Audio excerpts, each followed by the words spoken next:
They have been called stunning, perfection, and epics. They are known as some of the most daring backyard films ever made, and it had the public begging for more. From 2011 to 2013, independent film director Adam Noyes and his daring and ambitious crew set forth to make a trilogy unlike any other. Each film carried a human message in each character and showcased man's soul unlike any other backyard movie ever created. Yet, behind the screen, there was a story that changed lives and shaped friendships that would last the test of time.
In the winter of 2010, director Adam Noyes and his newly formed film production team of AN Productions were in the middle of making the war epic Don't Tread on Me. I'm 90% sure that one day when we were filming Don't Tread on Me, again, it's so fucking vague because I'd love to forget that movie ever really existed. Logan came up to me saying, we should really make a zombie movie. And of course, Don't Tread on Me being full of gore and perpetual stuff like that. We could have. We easily could have. We needed more makeup, but we easily could have made a zombie movie. But to be honest, I wasn't into the zombie genre. Like, at all. I mean, I'd seen Night of the Living Dead. I mean, you can't be a film buff. You can't call yourself a film buff unless you see that movie. Zombies scared the living shit out of me when I was in 7th and 8th grade. They scared the living shit out of me. I didn't want to make a zombie movie. Why would I'd scare myself to death. Why the hell would I want to do something that would scare me to death? Of course, now I'm like, why wouldn't I want to make something like that? But back then, that's exactly how I felt. And Logan, on the other hand, Logan loved zombies. He loved everything that had to do with zombies. Hell, he still is like it. In fact, if it wasn't for him, I would not be into the zombie genre at all. In fact, I'm very picky when it comes to the zombies. I mean, I'm interested in the genre, but you know, it has to be a very keen. I'm very picky with what I want in my zombie stuff. And that's really how it got off the ground. I had no idea what we were going to do it, but that was the first we were ever really mentioned of A Forest of Blood, or the first mentioning of Forest of Blood. Of course, we weren't going to call it that then, but that was the first time that I ever really remember hearing about it. It was just such a long time ago, to be honest, that I really can't remember when exactly he said it, but I know Logan was the one that brought it up. When we were filming the movie Don't Tread on Me, I continuously bugged the hell out of Adam about wanting to make a zombie movie. I was just so heavily influenced by horror movies at the time, still am. Watching movies like Dawn of the Dead and 28 Days Later. I've always liked playing around with blood and latex makeup, stuff like that. I just really wanted to see what I could do with a zombie movie, and I thought it would be kind of a cool thing for Adam to take up on his end as far as directing and cinematography. And I honestly didn't think he'd go for it, because he kept shooting it down. He was like, we'll talk about it later, we'll talk about it later. Can't do it right now, too much on my plate. We're already in the middle of this. Don't Tread on Me was a film that consumed most of Adam's time and personal life. After suffering the loss of his grandmother halfway through production, Adam became secluded and so wrapped up in filming, he lost sight of school, himself, he had violent outbursts, and even lost several friends in the process. Adam's directing style has dramatically changed since Don't Tread on Me. Because during the filming of Don't Tread on Me, we had some rather incompetent actors, and he would flip out like multiple times if one of the actors that I'm not willing to name kept screwing up, kept fucking up their lines, or just not going where Adam wanted it to go. He would full out unleash hell upon them. Scary stuff. I'm glad I was almost never the target of those, because Adam's a big guy. He's rather intimidating. Yeah, Don't Tread on Me was hell. To put it politely, Don't Tread on Me was hell. I mean, we were working completely improvising the entire thing, completely improvising it. With every aspect. I mean, I had an outline in my head, but that was the most I had anything written down for it. I mean, we were completely improvising the whole damn thing. It was an experimental movie at its best. You know, a lot of great gore in it. That's the one thing that I will say good about that movie 100% is I love the frickin' gore in it. Thanks to Eugene Cordwell. And I think it's a good movie, but the internet thought otherwise. Everybody else thought otherwise. I mean, yeah, I know I was making a controversial movie. I love making controversial movies, but I didn't think this movie was going to be that controversial. To be honest, a 3-hour-long movie, that's how long the movie was. It was 3 hours. Just was not feasible for the internet audience that I was targeting it for. And that, I think, is what wound up killing it. I had no idea of anything back then. I was still experimenting. And boy, did this really wake me up. It woke me up really quick. But, you know, that's just what happens. It's what happens. You learn by trial and error. My father always said you learn best the hard way. I certainly learned. But I was devastated by the lack of interest in the movie. The Iron Cross was a huge hit. That movie's a piece of shit, but it was a huge hit. And this movie, I thought, was absolutely fantastic, and I was proud to call it mine. I still am. Utterly, the 3.5-hour epic Don't Tread on Me turned out to be a humongous flop, and even had to be taken off the internet for good. Devastated, Adam Noyes felt as if he had failed not only himself, but all those he had managed to push away, and all those who had worked hard during the film. But, in a strange bit of luck, he was informed of something that would change his life for the better. It was freshman year. Of course, I was that little dumb derp that I was freshman year, and, you know, I don't know what the hell I was going to do. I just wanted to make movies. I wasn't going to let the simple flop of Don't Tread on Me get in my way. My ambitions were too high. I had too many ambitions. And it was actually, I didn't even take French. I was taking Spanish. And I had study hall with the school's French teacher. I really like him, and I think he's a great guy to talk to. I think he's absolutely hilarious. And he's also a big fan of film, like me, and so him and I hit it off pretty quick. You know, and we talked about movies. We talked about French movies. We talked about any type of movie, really. French movies, we talked about the Battle of Algiers quite a bit.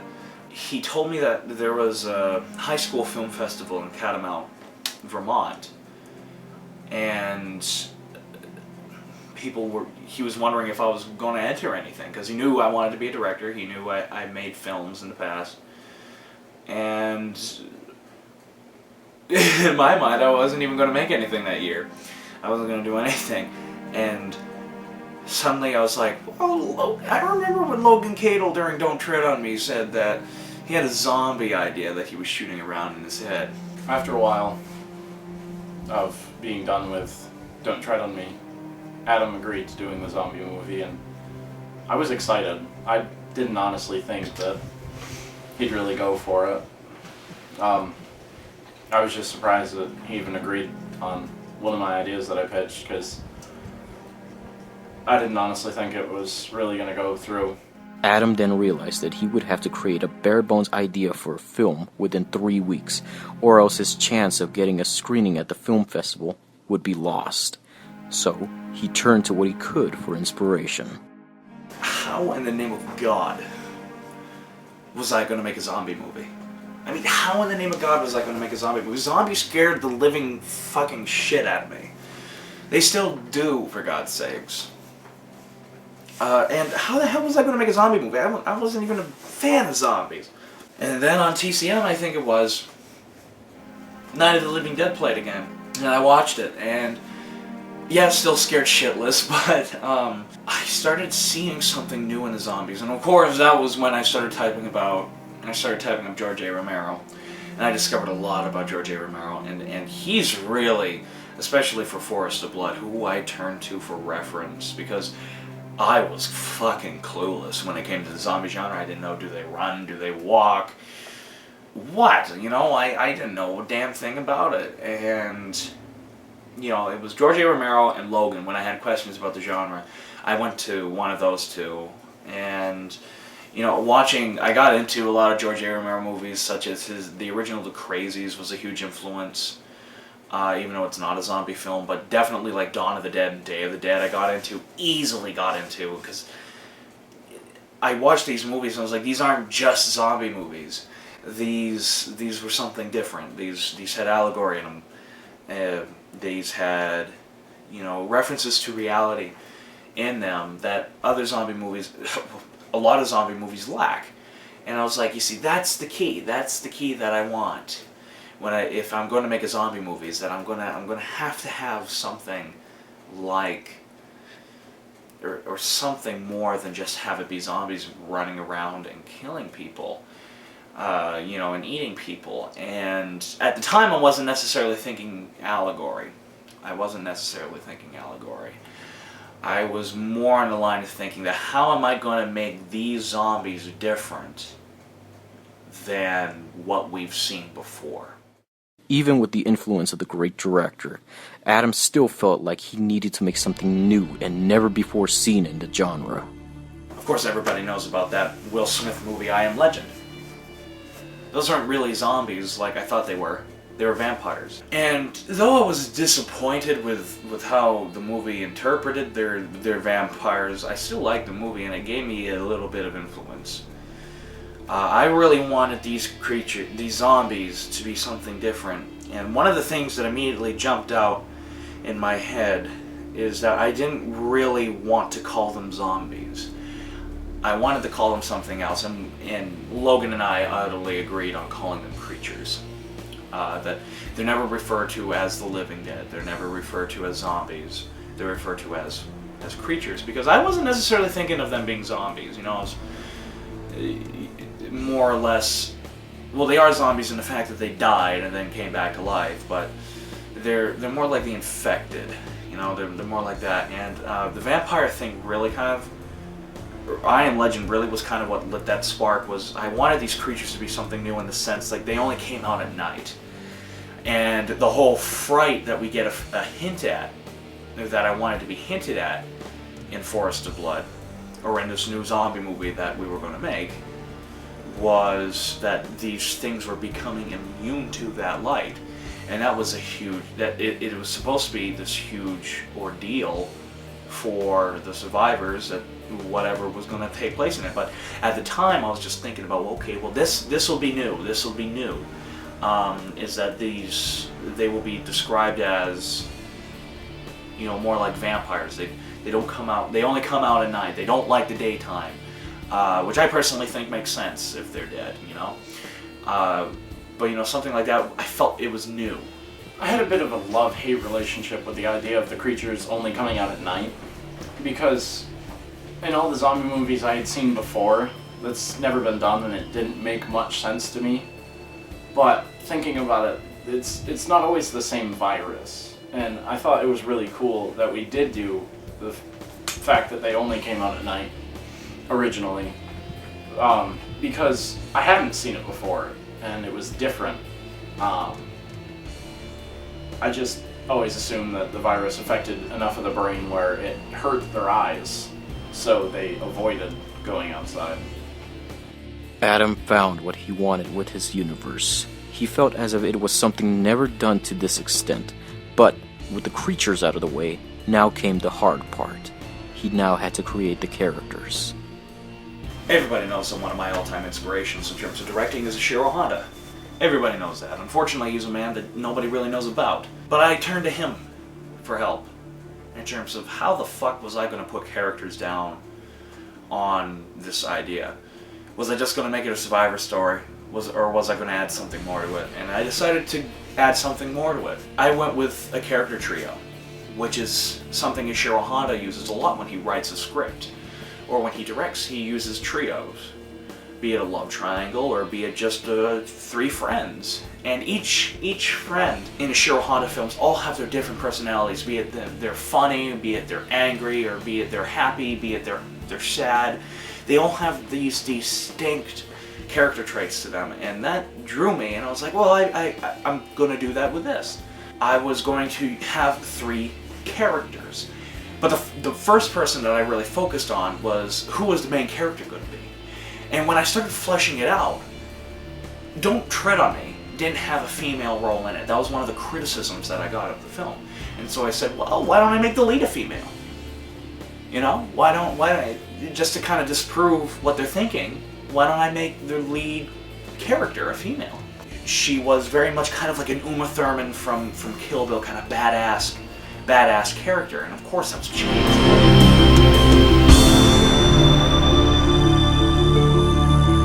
The 3 characters had been created, and now they had to be put on paper. As the deadline for the completed film drew closer, Adam came to realize that what he originally wanted with the story would take far too long to shoot. So I read the guidelines for the Kadle High School Film Festival, and the films could not be over 30 minutes long. And I was like, okay, I can do that. That's easy. But I had everything all fleshed out. I had the outline all fleshed out. Logan Kadle liked it. Charles Clark liked it. Everybody liked it. And the first draft was done. And it had that female character whose name was Fran. Her name was Fran, but that was way too long. It was simply way too long. It was probably going to be close to 45 minutes if we were going to do it. And I couldn't do that. I just couldn't. And then, of course, we realized that the person that I wanted to play Fran wasn't going to work out. So I decided to completely scrap this whole love interest between Fran and JJ that was going to form, and instead made it into a more father-son relationship, and I created the character Zeek. And that replaced Fran, and thus, we got the second draft of the script, which had holes in it. It definitely cut down. It was basically a shortened version of the first draft, but unfortunately it had holes in it, and to be honest, some of the writing between Zeke and JJ was still a little off, if you know what I mean.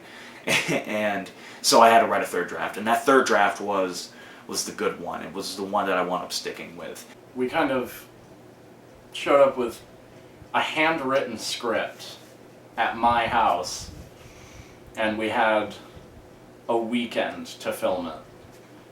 And even though we had the handwritten script, we changed it so much that we barely ever followed it. And we chose my house because the setting was pretty much perfect for that kind of style we were looking for. It's in an embankment, and there's a house in the middle and woods surrounding the entire place. And it comes off as very isolated. Like, if something were to happen, there's no one around to help you. With the script completed and the location picked, now all that AN Productions needed was to have the film casted.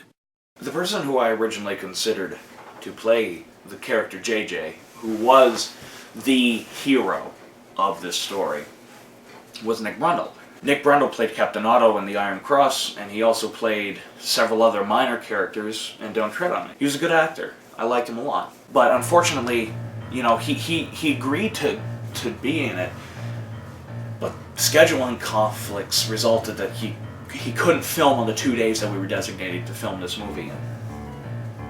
And so I turned to somebody else who kind of fit that kind of macho-esque kind of character, and I turned to a guy named Sean Whiting, who I have a great deal of respect for. And he too couldn't do it. Because of just, it was the worst possible week we could have filmed this, because I wanted somebody else. I wanted to be behind the camera, and that ultimately didn't happen, because I was the only one who goddamn knew my lines. And before I knew it, it was 3 days before we had that weekend set up to film, and suddenly I was like, fuck. Finding JJ. We tried to cast 3-4 different people, and it seemed like everyone was busy that weekend. Whether or not they were saying they were busy because they just didn't feel like doing it, or because they had plans that were already set in motion before we pitched it to them. We spent hours trying to find JJ. And we finally had Adam wound up having to take the responsibility of directing and being JJ. Adam Noyes, feeling mounting pressure to find someone to play the lead, wound up turning to someone he never expected. So basically, I guess when I took the role of taking the camera while Adam became JJ, I guess it was a new thing for me.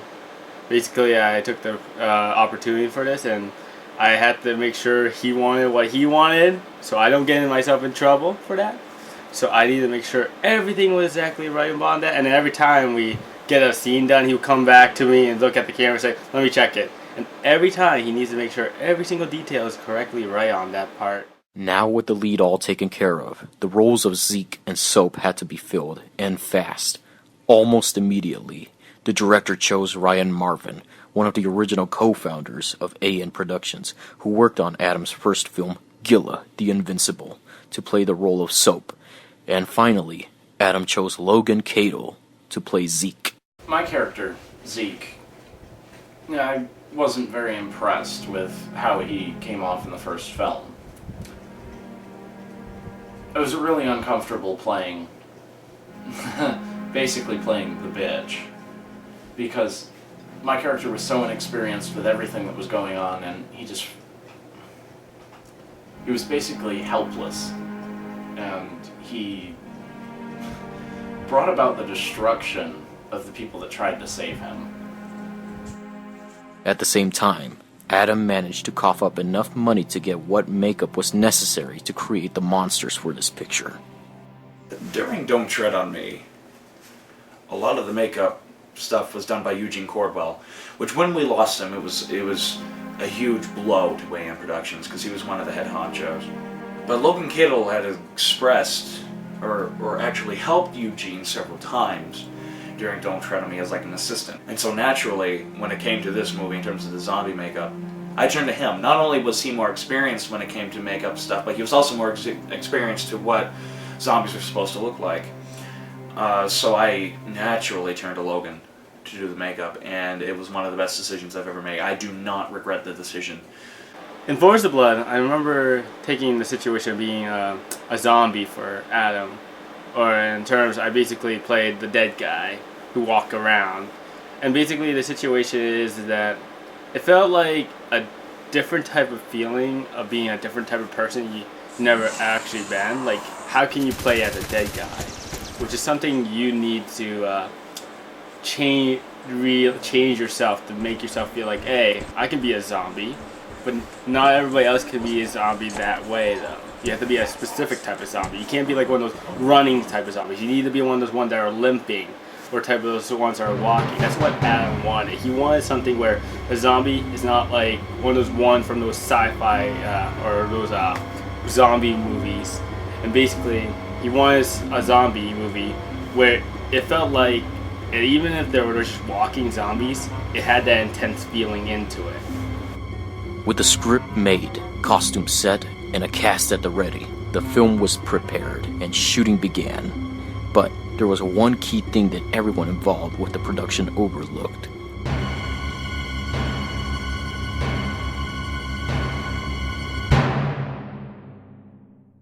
Yeah, what the hell was this movie going to be called?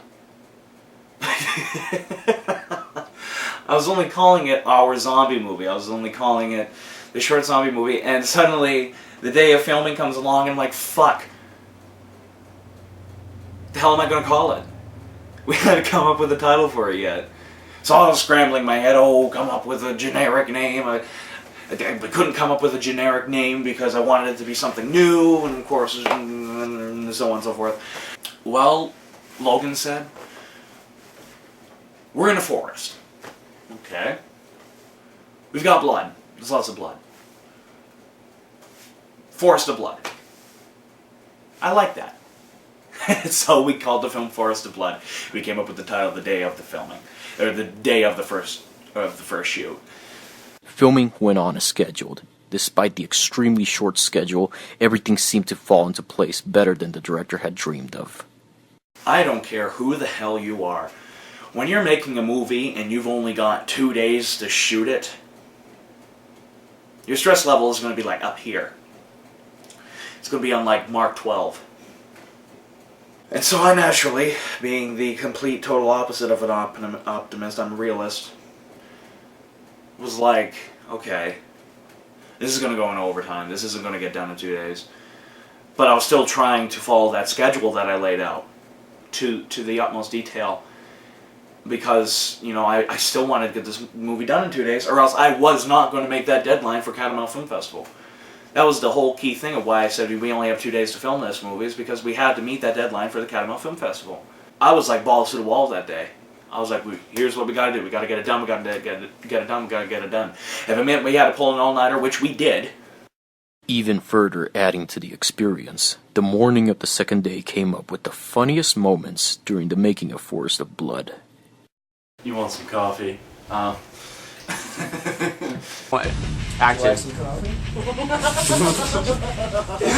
In some moments we had situations where we kind of screwed up, but... Flip it though. Okay, ready, set, action.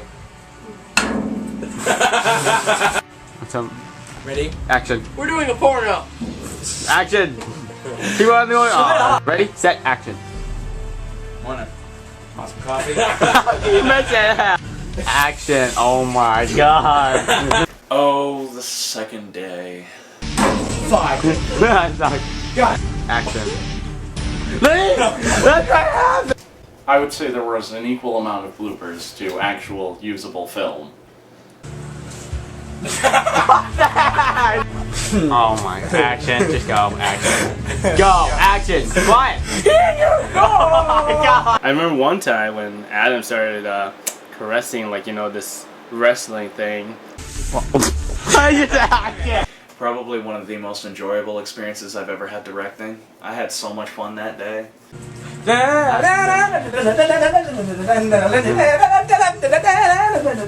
Oh my god. Action. God, what's this gonna be like in real life?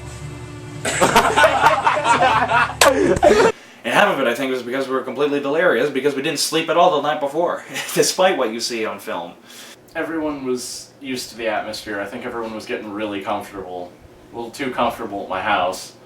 And there's a good solid couple hours of just screwing around. I remember one time I just slipped down on Logan's driveway, and I was like sliding all the way down. I was like, no! Action! And we had so many basically screw ups on people just slipping.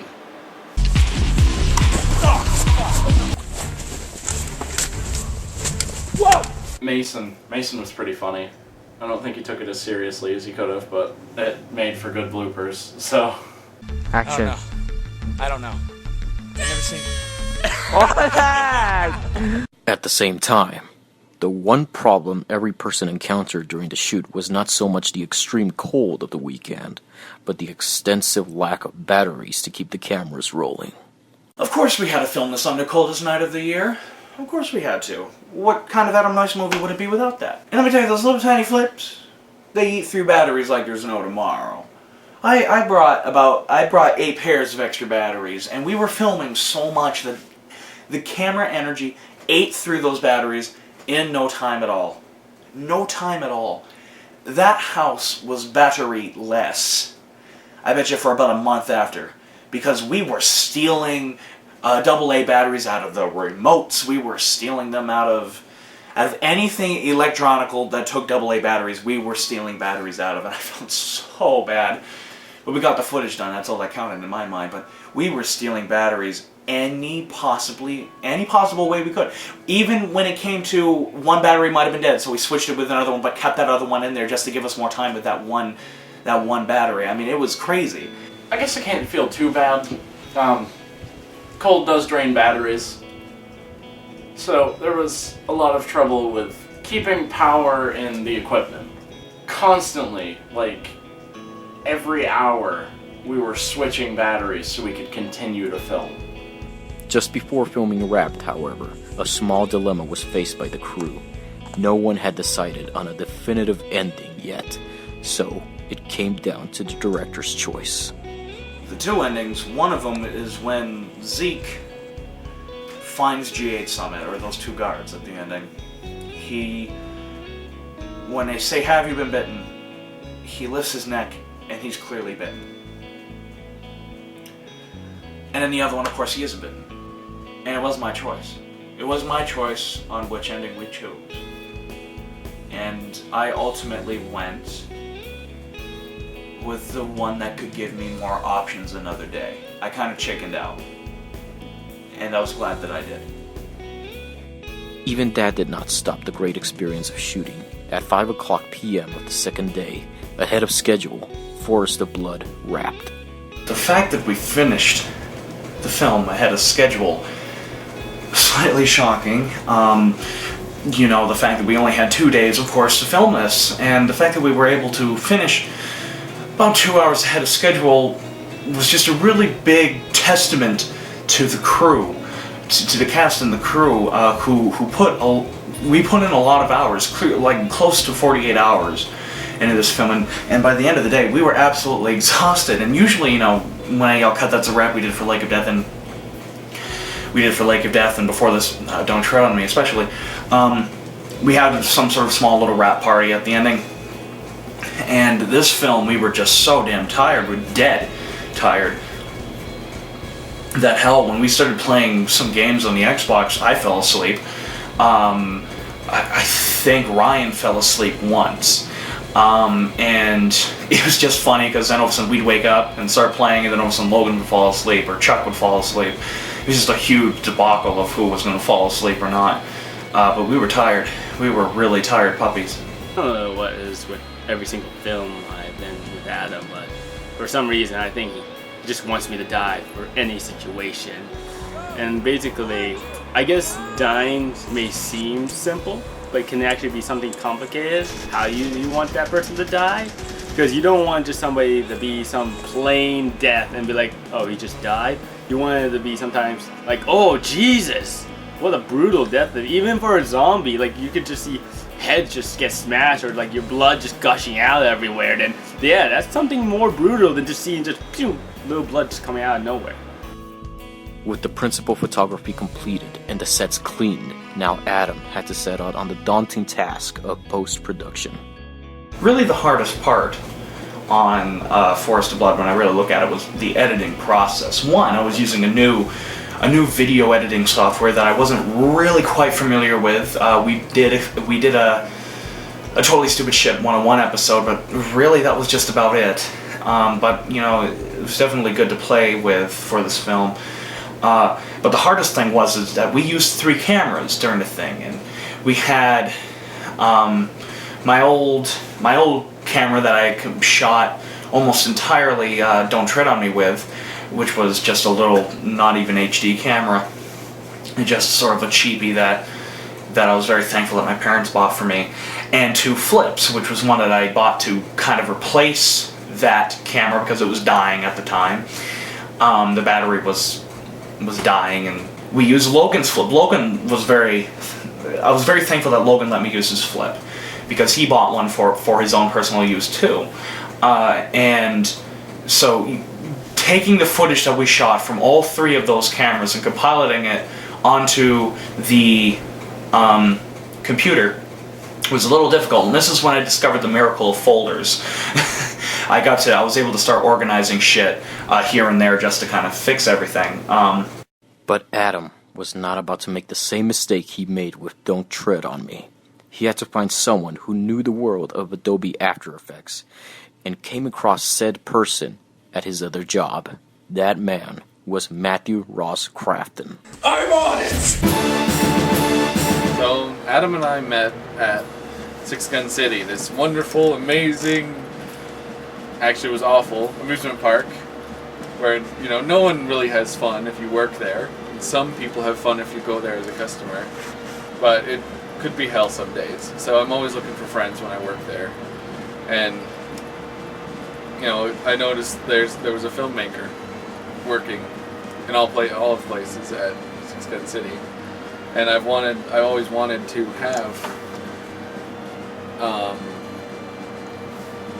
a chance to actually use my visual effects knowledge from college, and that gave me a chance. So I went to talk to him about his movie making, you know, and what he was doing, you know, something about zombies at the time. I didn't know that much about zombies.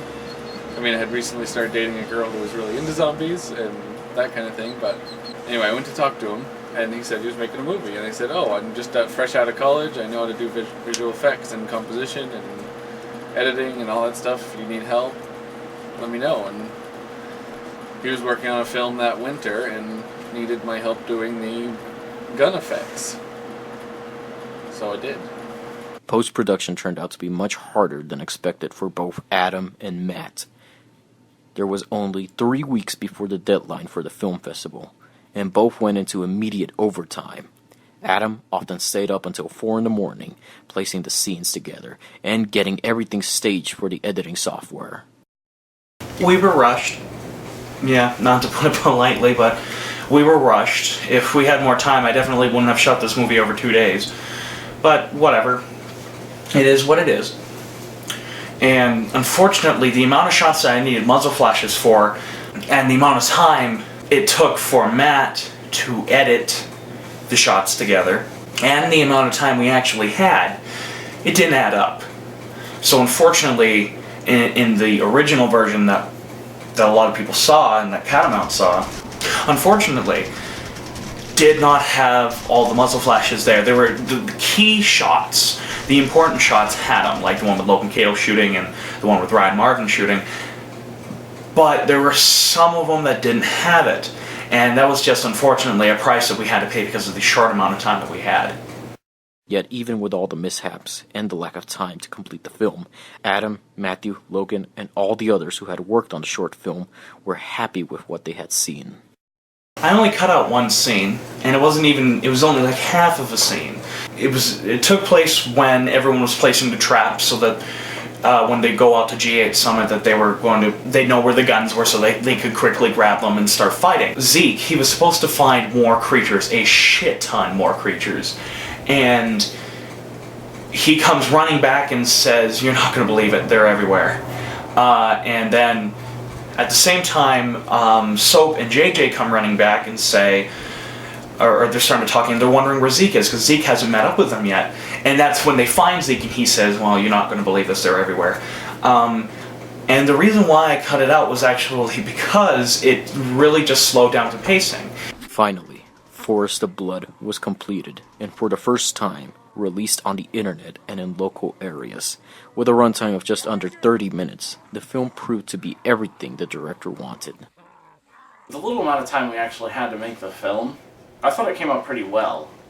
I honestly didn't expect anything like what I saw when it was finally put together. It far exceeded my expectations as a first attempt on one of my ideas.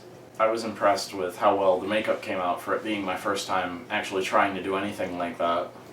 I was really impressed with how well I thought it was put together. I just thought it flowed fairly nicely, and I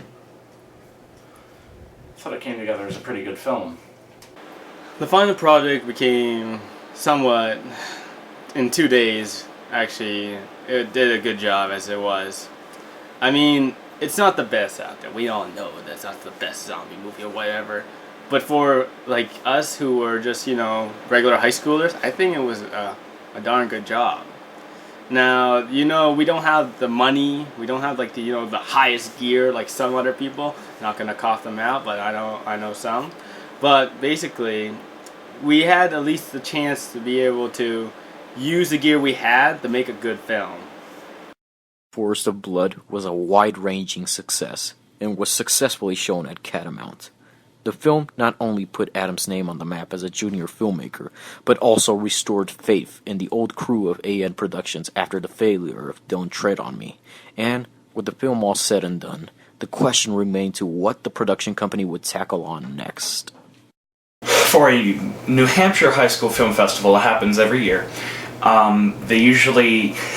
They have a short film festival, and in between Forest of Blood and Lake of Death, I decided to make a kind of point of view movie, kind of Cloverfield Blair Witch Project meets a war movie, and it was a prequel to Don't Tread on Me, and I called it Squad 6. And that movie could only be 10 minutes long. Of course, I released a director's cut online, but, you know, it could only be a certain length. That's all it could be. And it was somewhere in between getting that shown, or getting that placed with the New Hampshire High School Film Festival and in school, I think was when I started thinking, because Forest of Blood turned out to be kind of a big hit for me. It did, and I was very impressed with it. People wanted to see it, people were getting the DVDs, and people were watching it online.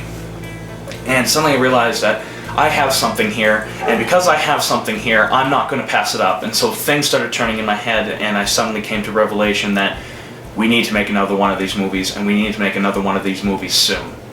Adam went to the one person of expertise in this matter, Logan Kadle, and asked him for some ideas. I was the most shocked that he even considered a sequel, because in the first place he didn't even want to make the first zombie movie. But after convincing Adam to do the first one, it must have came out better than he expected.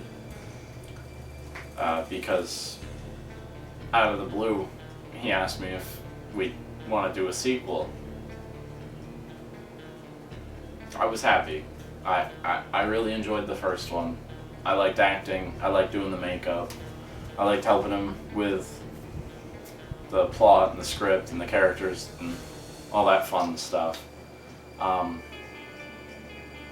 was happy we were making a second one, and right off the bat, I knew it was going to be better than the first, because we knew what we were doing now.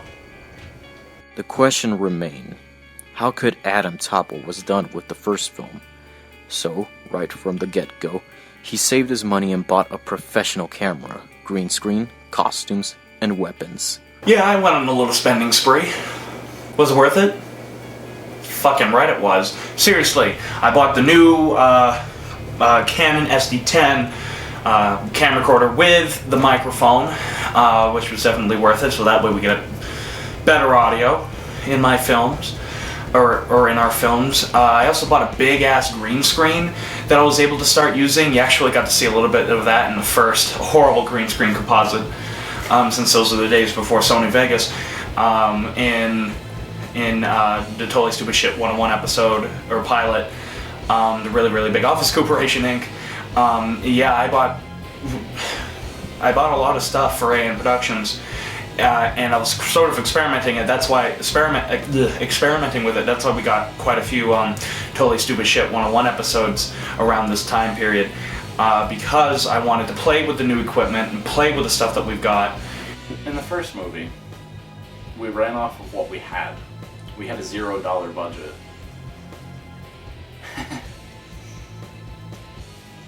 And beforehand, Adam picked up a few makeup supplies that we had no idea how to use.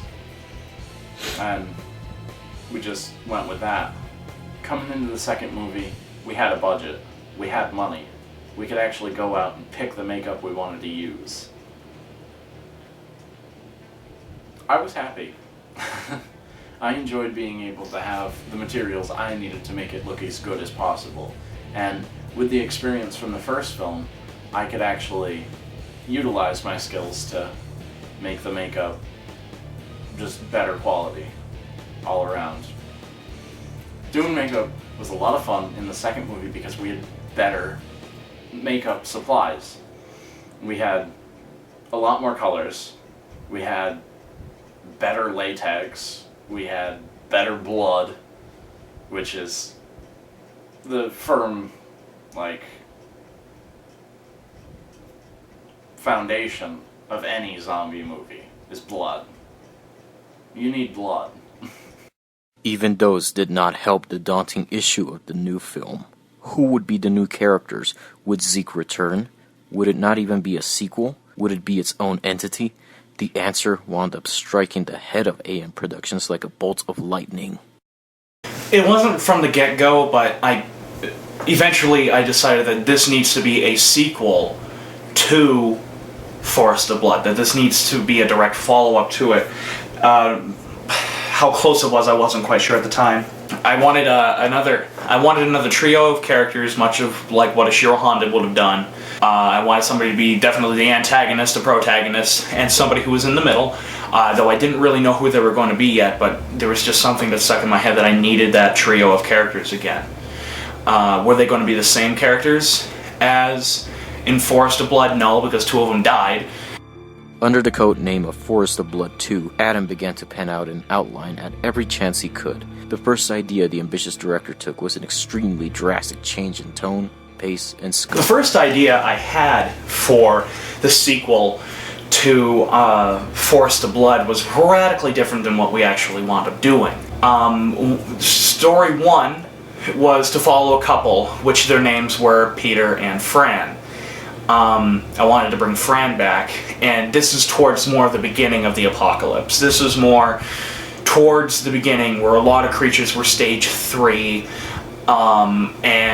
stage 1, and it winds up ending with Peter getting bit, and Fran stays by his side until the very ending where she shoots Peter, and then she kills herself so that she doesn't become one of the creatures.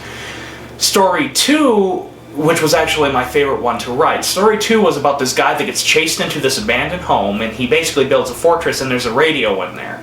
And throughout the entire thing, it takes place inside, and throughout the entire thing, he keeps getting in contact with this person that lives next door.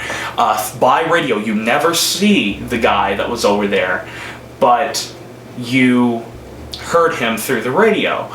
And it ends with with the guy next door getting completely torn apart by the creatures they break in to that guy's house finally, and it's just the other guy in the other house listening to his new friend getting torn apart.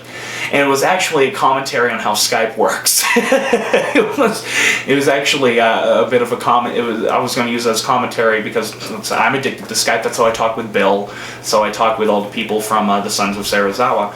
And it was actually, that's what it was. It was commentating on how we can form a close relationship now without even seeing the person. We can form close friendships without ever even seeing the person face to face. Now, the third story I never actually got to really pen out. The third story was actually about the soldier from a compound that I wound up kind of stealing in later in the series, this is basically the end of the apocalypse. All the creatures are really stage 3, and they're all falling apart and decaying, and it's about civilization starting to rebuild. And it was actually supposed to end, the movie was supposed to end on a rather high note with this one, because the last 2 movies, or the last 2 sections of this film were going to be extremely dark. It goes into this one, and it was going to be a little bit hopeful.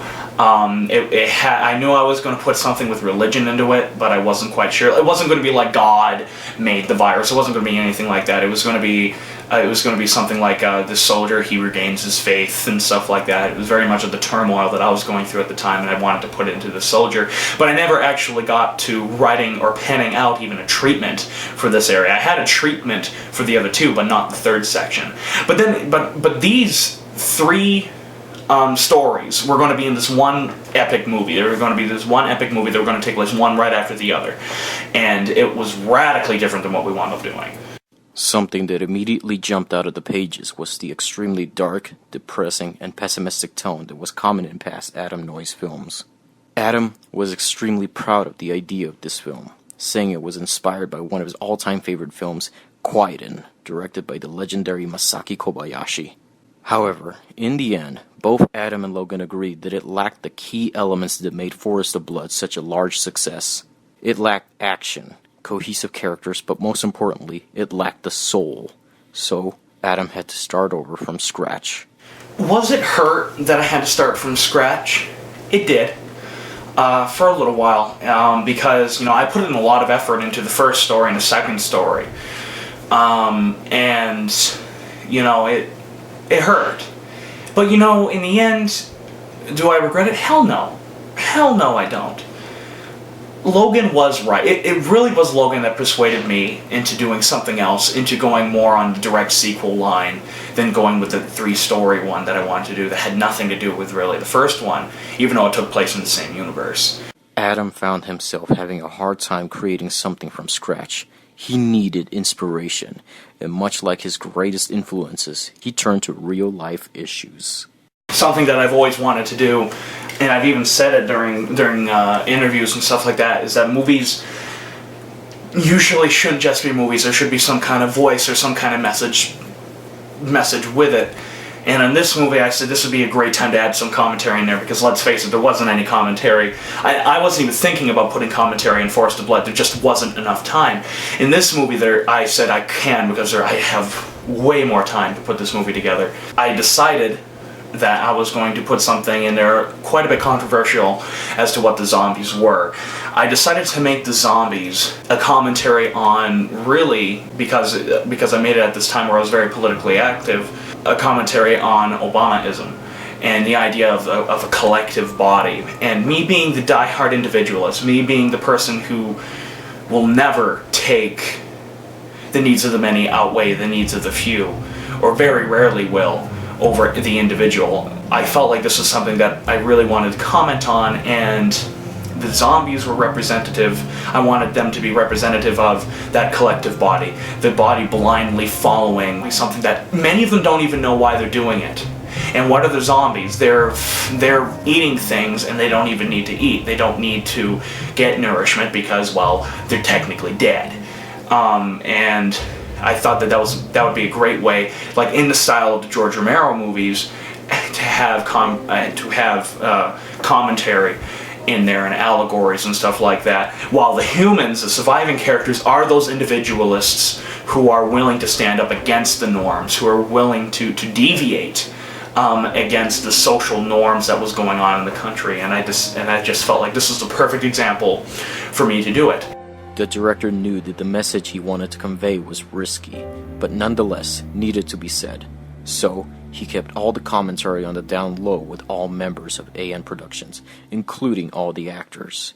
He had a lot of support for this new project, and Adam could not afford to lose it. But the newly added commentary gave him what he needed to complete a finished script.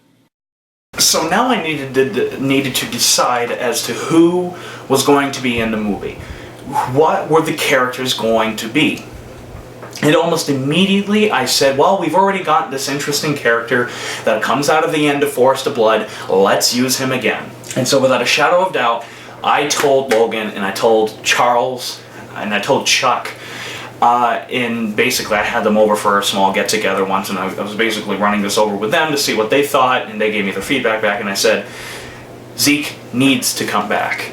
And that was unanimous amongst the group, or amongst the elite Cinean Productions, Chuck and Logan, that Zeke needed to come back and he needed to have a drastic different character because of the shit that he saw in Forest of Blood, and we wanted that to tie directly into this new movie. At first I was hesitant about playing Zeke again because I knew the character from the first movie and he was nothing impressive. After being reassured by Adam and reading some of the script, I was more than willing to play the new Zeke because Zeke more took on the role of JJ from the first film. He was more of a stable, like, leader character.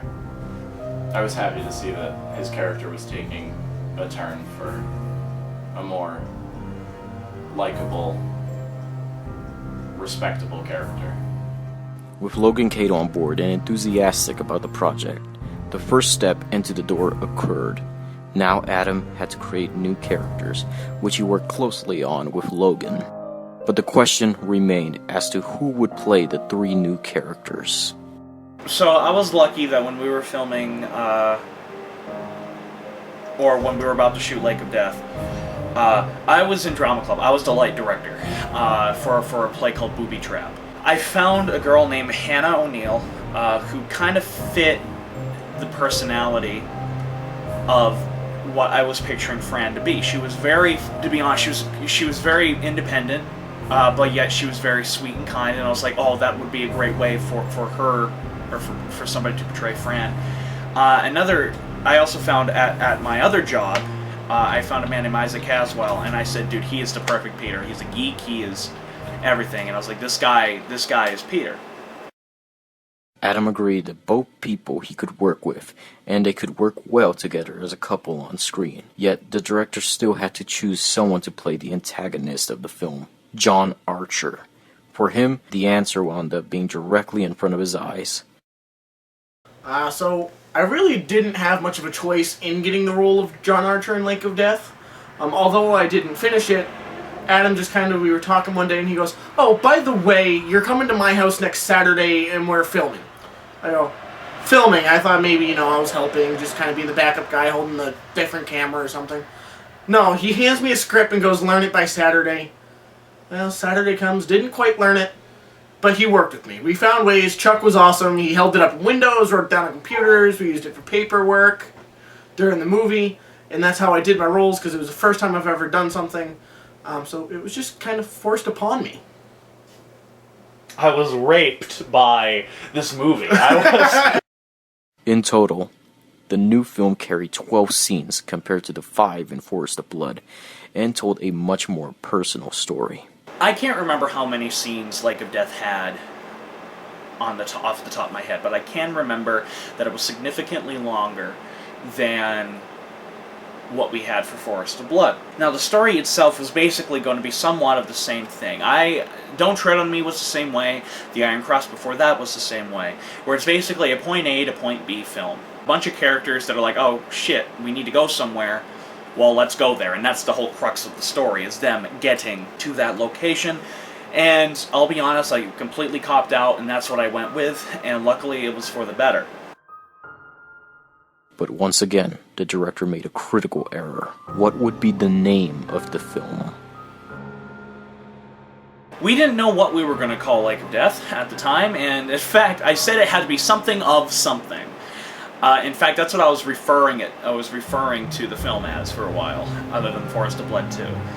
And Matt Crafton and Logan Kadle started making up a bunch of joke titles and started sending to them on Facebook, like Canyon of Despair. Was probably my favorite one, and then even like a porno spoof title called Forest of Splooge. I took over and said, fuck it, we're calling it Lake of Death, because that's where these guys are going. They're going to a lake, why not call it Lake of Death? It took time, But eventually, everyone understood the title, and they even began to like it. But the title was not embraced like Forest of Blood had been. Many looked past it, loving the concept of the new film, and agreed to working on it fully through. Everything was all set, and now Adam, Logan, and Charles Clark had to scope out locations. Finding locations for this film wasn't that difficult. We live in the Great White North, literally, and there's plenty of locations. We all have land up here. It's an absolutely beautiful area, so it wasn't that hard to find a location. All I had to do was call people up, say, hey, can I film there? And luckily everyone up where I was at the time, everyone knew who I was and what I did, and I was a pretty respectable person. They said, yeah, sure, usually. And so we went we went to find those locations. We filmed out in back of my grandpa's. We filmed out in back of our house, or my house. We filmed at Burns Pond at a Brady's location. We didn't even ask them for a location there. It was kind of illegal, but we didn't care.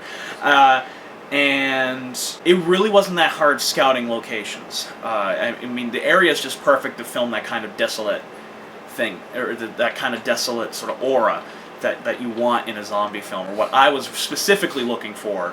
The board was lit, the pieces were moving, and now shooting was about to start. So we got to the first day of filming, and we're down at my Aunt Sue's house, because at the time when she was looking to sell it and no one was in there, so I was like, hey, can I film there? And she was like, yeah, just don't blow it up. We blew it up anyways.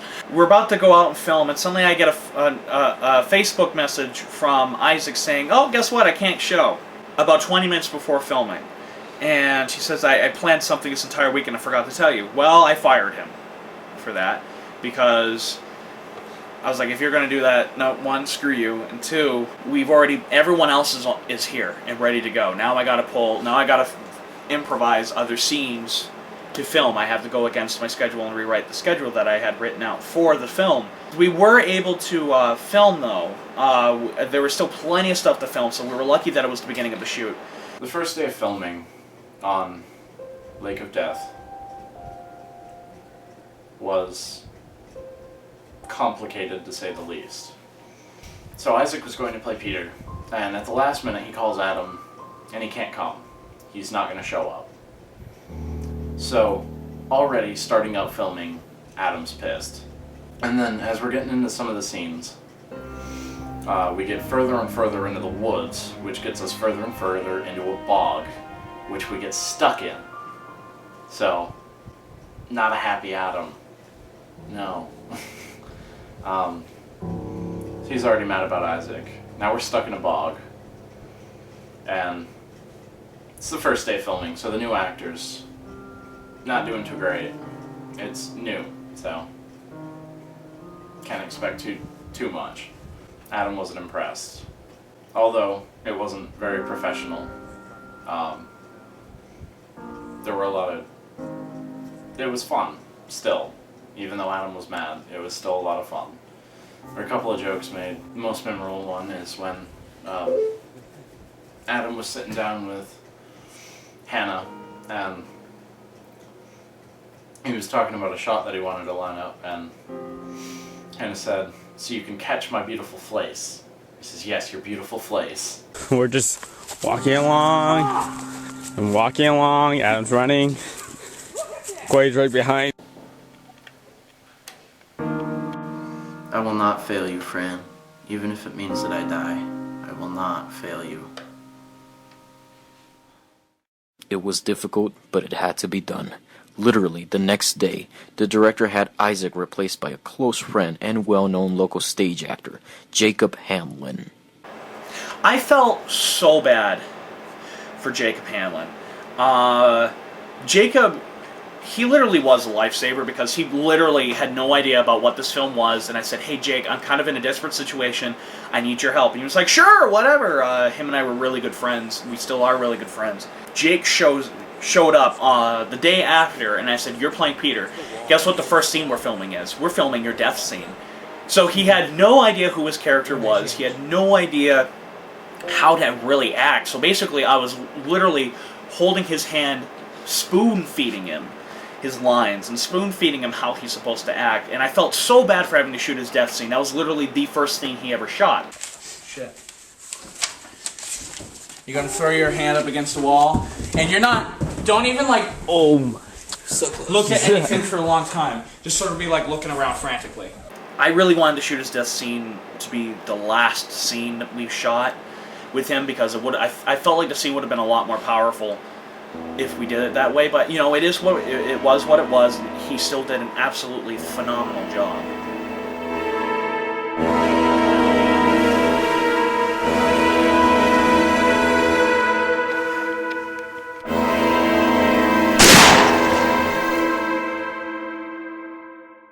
On the second day of filming, in the same location, we're still new to the makeup that we had, and we didn't really know all that well how to use it.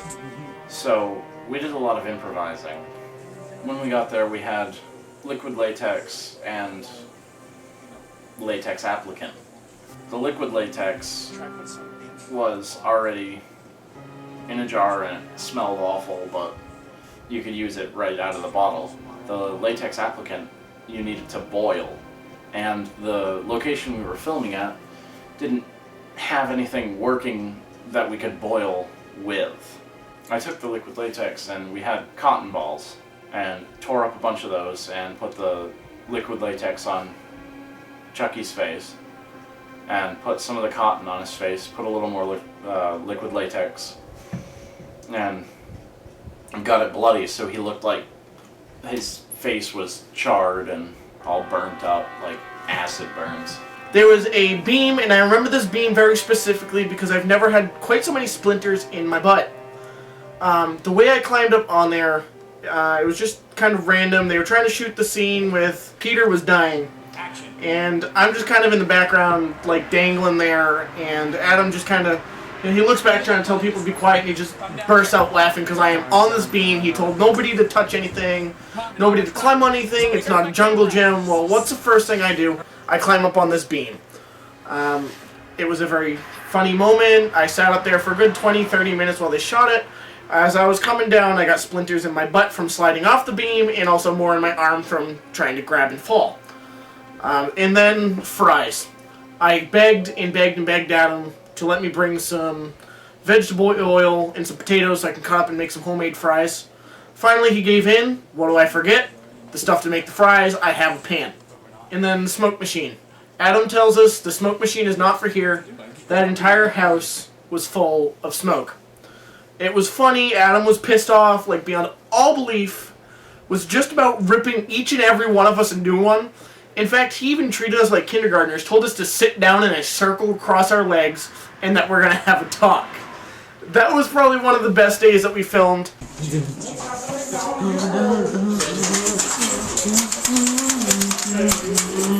What are you doing? I'm just drawing. I'm a zombie. Put it in my back pocket. But, despite the shaky start, the next few filming sessions went smoothly until something completely unexpected happened. So we lost the house while we were filming. What happened, and this was beyond my control, and I wasn't really complaining about it because we actually shot some very important scenes at that house already, so there wasn't very much left we had to do. But my Aunt Sue says someone's renting our house, and I was like, oh, okay, well, we got to find a new location. Adam and his crew did everything they could before having to find a new location, but to make matters worse, Kurt Person had no choice but to back out of the production as John Archer. Not only were locations in shorthand, but now production had to shoot around an important character until he could find a new man to play him. It got to the point where we literally filmed everything that we possibly could have filmed without John Archer, and so I was like, I really need to find John Archer. Okay, everyone, smile for the camera. Smile! And the person I wound up going to was somebody that I really didn't want to turn to, but he was the only person in my arsenal that I felt like I could trust, which I turned out to be wrong. And that was Ryan Marvin, who played Soap in a previous film.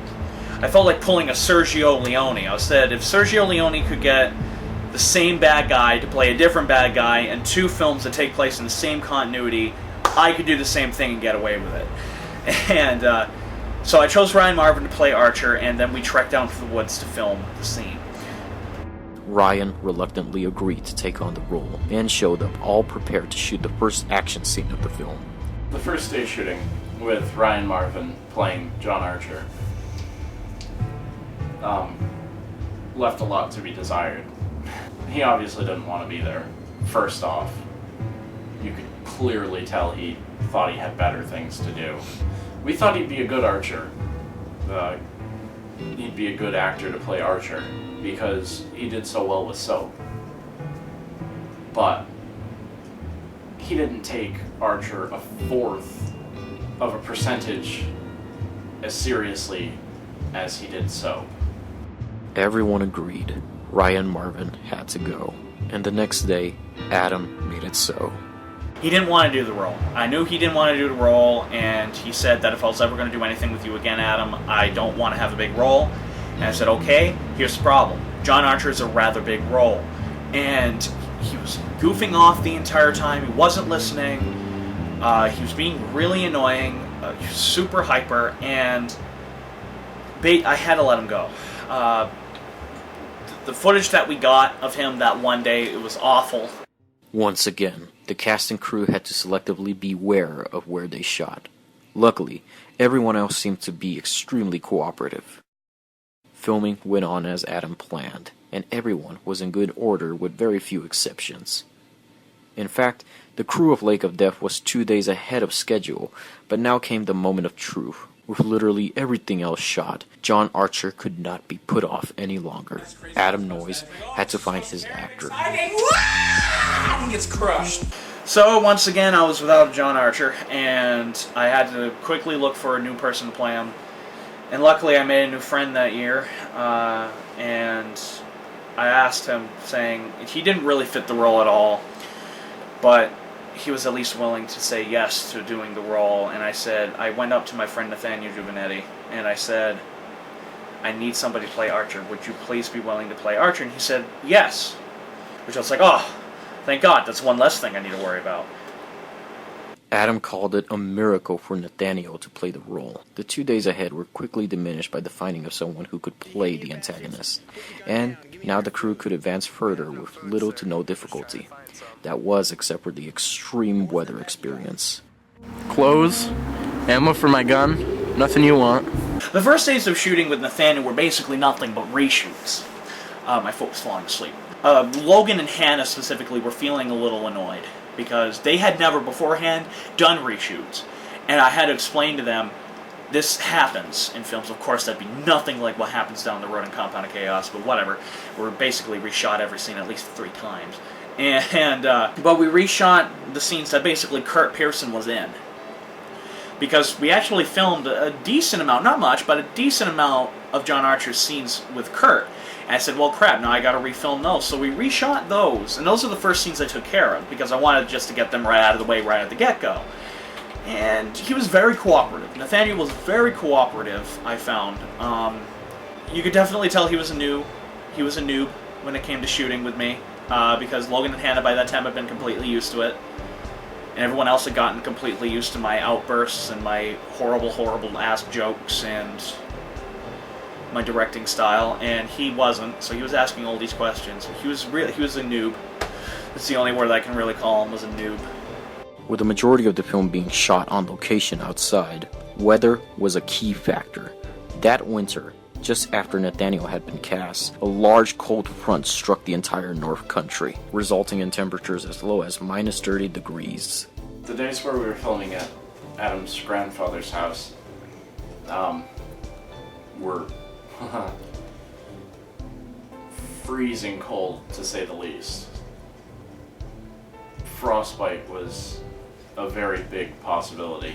It was miserable to be working in those conditions, but we had to do it for the film, and it was totally worth it. It was really nice to have the ability to go inside the garage for some sort of shelter from the cold, because it at least made the day survivable. While we're walking around between scenes in the cold, the director, Adam, decides he's going to do Bigfoot calls. Between myself and Chucky, we're making jokes and having fun between scenes, so it made the cold a lot more bearable.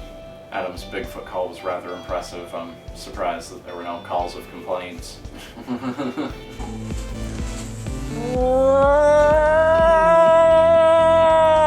On the snowmobile trail, out back of his grandfather's place. Peter and Zeke, Jake and myself, decided that we would preoccupy our time between scenes to use our feet to draw a penis in the snow, like above the ice. We found a patch of ice and drew a penis. So between scenes, the further we would move down the road, we would need to run back to the penis. Oh god.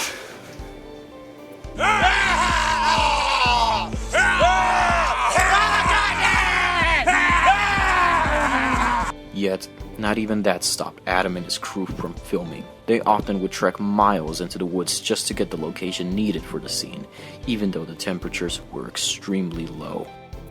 I took the fact that we all were facing the weather of the harsh north. So most of the time we are all usually prepared, but we can't tell how the environment is gonna go and be like, you know what, screw you, we're gonna make it colder for you.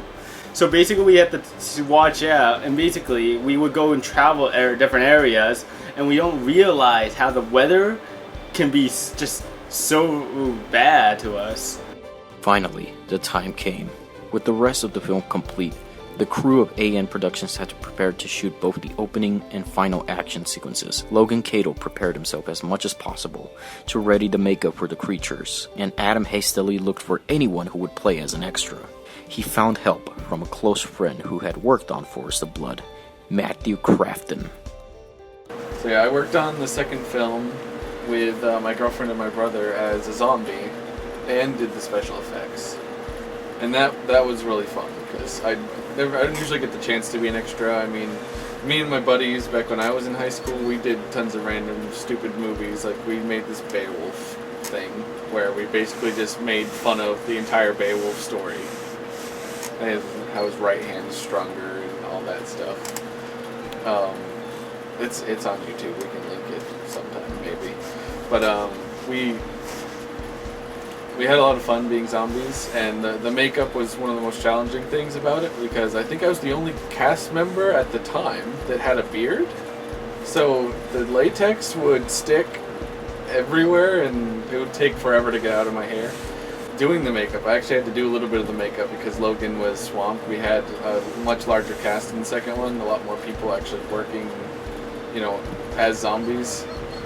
And we had to do maybe 6 or 7 or 8 people for one of the last scenes. Pump the blood! Uh-oh. Now it's foamy. Aww. And I had to help do some of the makeup, and that was kind of fun. It wasn't too challenging. The latex that Logan had to work with was actually really easy to use. I also helped out a little bit with costumes. Just, a little input here and there. We had only about 5 or so shirts that we were allowed to destroy to look like the zombies had been torn apart or shot or whatever, and that was fun, just squirting the blood into the holes in the shirt and make them look, like they were shot up. And just 3 days before the shooting of the final action sequence, Adam unexpectedly came down with mononucleosis and became extremely weak. But he knew that there would be no other chance to film this, so he did what he always did when he was sick before a film shoot. Basically what I did to get through the next film shoot was essentially empty a bottle of NyQuil into my bloodstream. I did this without my parents' knowledge. As the extras arrived, Logan Kadle did their makeup to the best of his ability and readied them for transportation to Burns Pond, where the shoot was going to take place.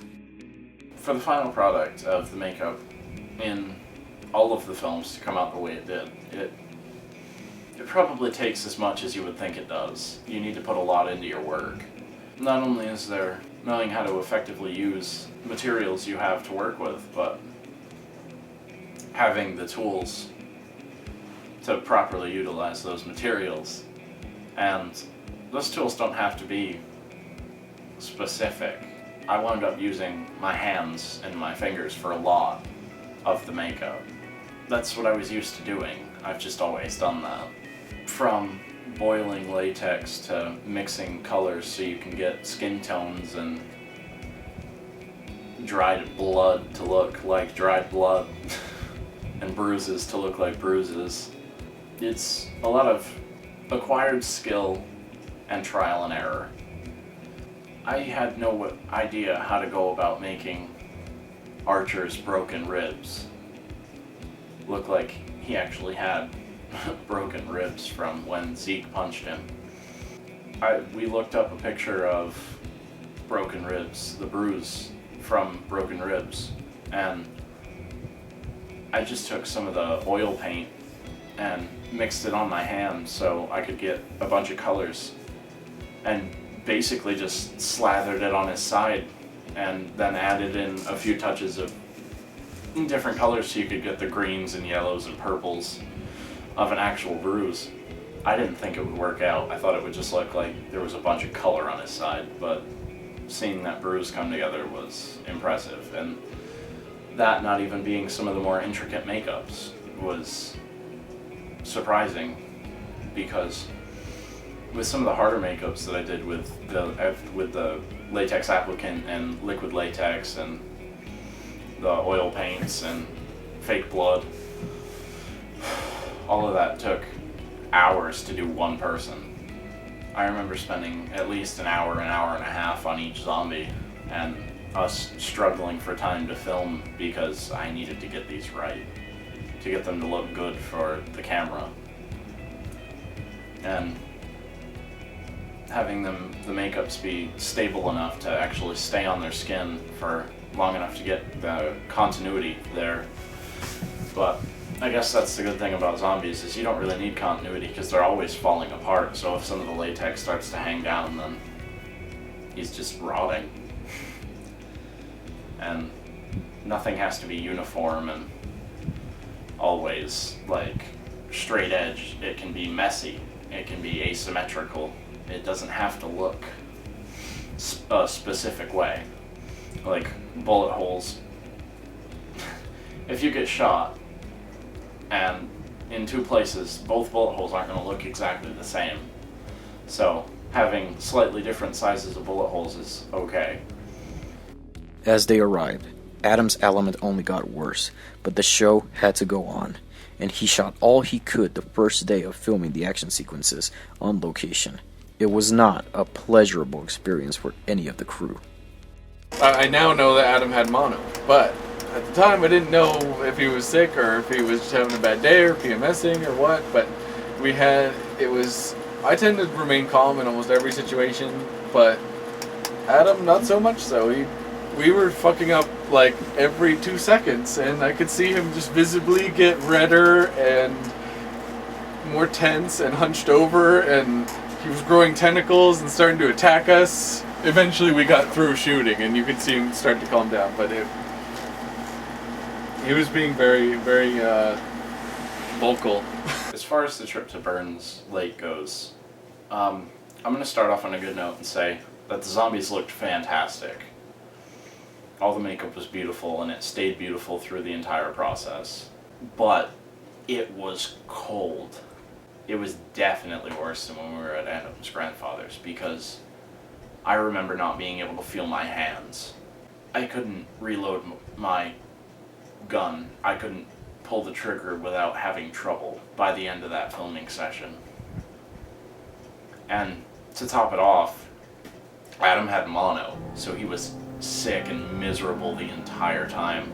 No one was happy by the time we were done. Finally, the director had reached his limit. He all but collapsed in the middle of a shot and had to be carried to a car for him to be brought home. The film shoot had to end 2 hours early, and Adam got less than a half of what he intended for that day. So the filming that day didn't go over very well. Of course, I was really I was so sick. And I really should have canceled the filming shoot, but stubborn old me didn't let that happen.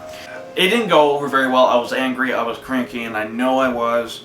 I mean, just ask any of the cast members. Sure, they've talked about it already. So when the next day came, I really should have canceled it, but I didn't, because I was like, whoa, we've got all the cast here. Might as well just fucking keep going with it.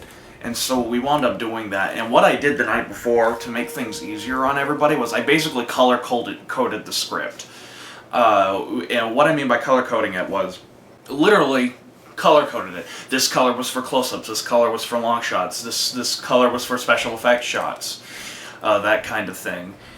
So we could literally just go through it color by color, literally. Instead of scene by scene like how I normally do, we went through it color by color. I think we were blessed to get through it. The second day went better. It went a lot better. But man, we were lucky. We were blessed. The next day, though he was still extremely ill, Adam went against the advice of his doctors, and Adam continued to shoot as best as he could. Weak, tired, and with a fever of 101, he still went out to the location and shot the final action scene in its entirety. During the film shoot of that day, the second day, that Sunday, we were blessed in more ways than one. Matt Crafton's brother, Cameron Crafton, went to school for stuff like this. He went to school to study this kind of shit. And so it was a blessing to have him there kind of co-directing some of the action scenes with Charles Clark. Because Charles, basically, the only thing he knows is what I know. Which at that time wasn't very much. And he basically just stuck the camera down where I roughly told him and knew how I wanted my shots kind of handled and basically went from there. Cameron actually knew what would make the shots look really, really undisputably good. He knew what would make them go out there. He knew what to do in the process in which we should follow to get stuff done both the quickest and the most effective. So we were blessed to have him. There was still, however, one key moment from the action to be filmed, and the entire crew had no choice but to wait, and that was John Archer's death. Yeah, filming Archer's death was fun. Not gonna deny that. Now, of course, we had the thing was we had a scene where one of the characters' soaps was torn apart in Forest of Blood. How could we top that? And I think we did phenomenal. No matter what we did in the next movie, we couldn't top his death in this one because we made a fake stomach. Logan and I stayed up well into the night figuring out how we could do this. And it looked absolutely phenomenal. Like, we had, like, blood coming out of his neck to make it look like his jugular had just been punctured, or whatever the fuck these things are called. So, like, the blood could squirt out of it, and it looked absolutely phenomenal. I think that there was the single greatest work Logan had ever done. One of the really fun things that wasn't so much makeup-oriented, but more gore effects-oriented, that I had a ton of fun with, was making intestines, a stomach, a prop stomach that zombies could rip open for when Archer died. We basically took skin-colored Play-Doh and put it over a serving dish, a glass serving dish, with fake blood and Kool-Aid, and the organs that we made out of shopping bags stapled so they looked like they bulged out like actual intestines. I was actually one of the main zombies that got to rip into them and take out organs, and while I was doing that, one of the staples hooked into my finger, and that felt awesome. So there was a little real blood in there too.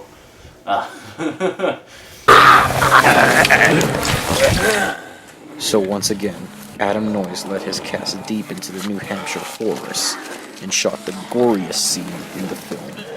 Daniel was dying, Archer, the Archer character, and the zombies were tearing him apart. I got to be the zombie sort of pulling on his leg, trying to pull him into the lake with me, I guess.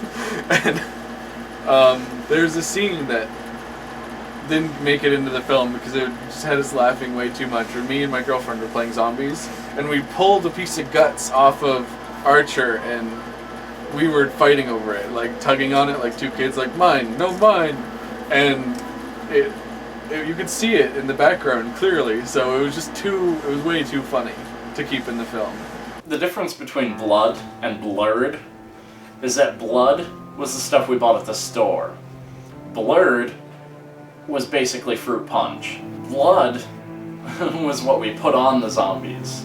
Blurred is what was in the zombies' mouth. So when they were spitting out blood when they got shot in the head, that tasted awesome. It's not like we were giving them some chemically nasty, gooey stuff to put in their mouth. We were giving them Kool-Aid, so don't feel bad for them. They weren't put through too much. I was surprised how well Kool-Aid actually worked for blood, because you don't see it that much, and when we do use it, it's usually in a mist, like a spray of when they get shot in the head. It wasn't at any of the creature's expense, because the actor that was playing the zombie had a mouthful of fruit punch.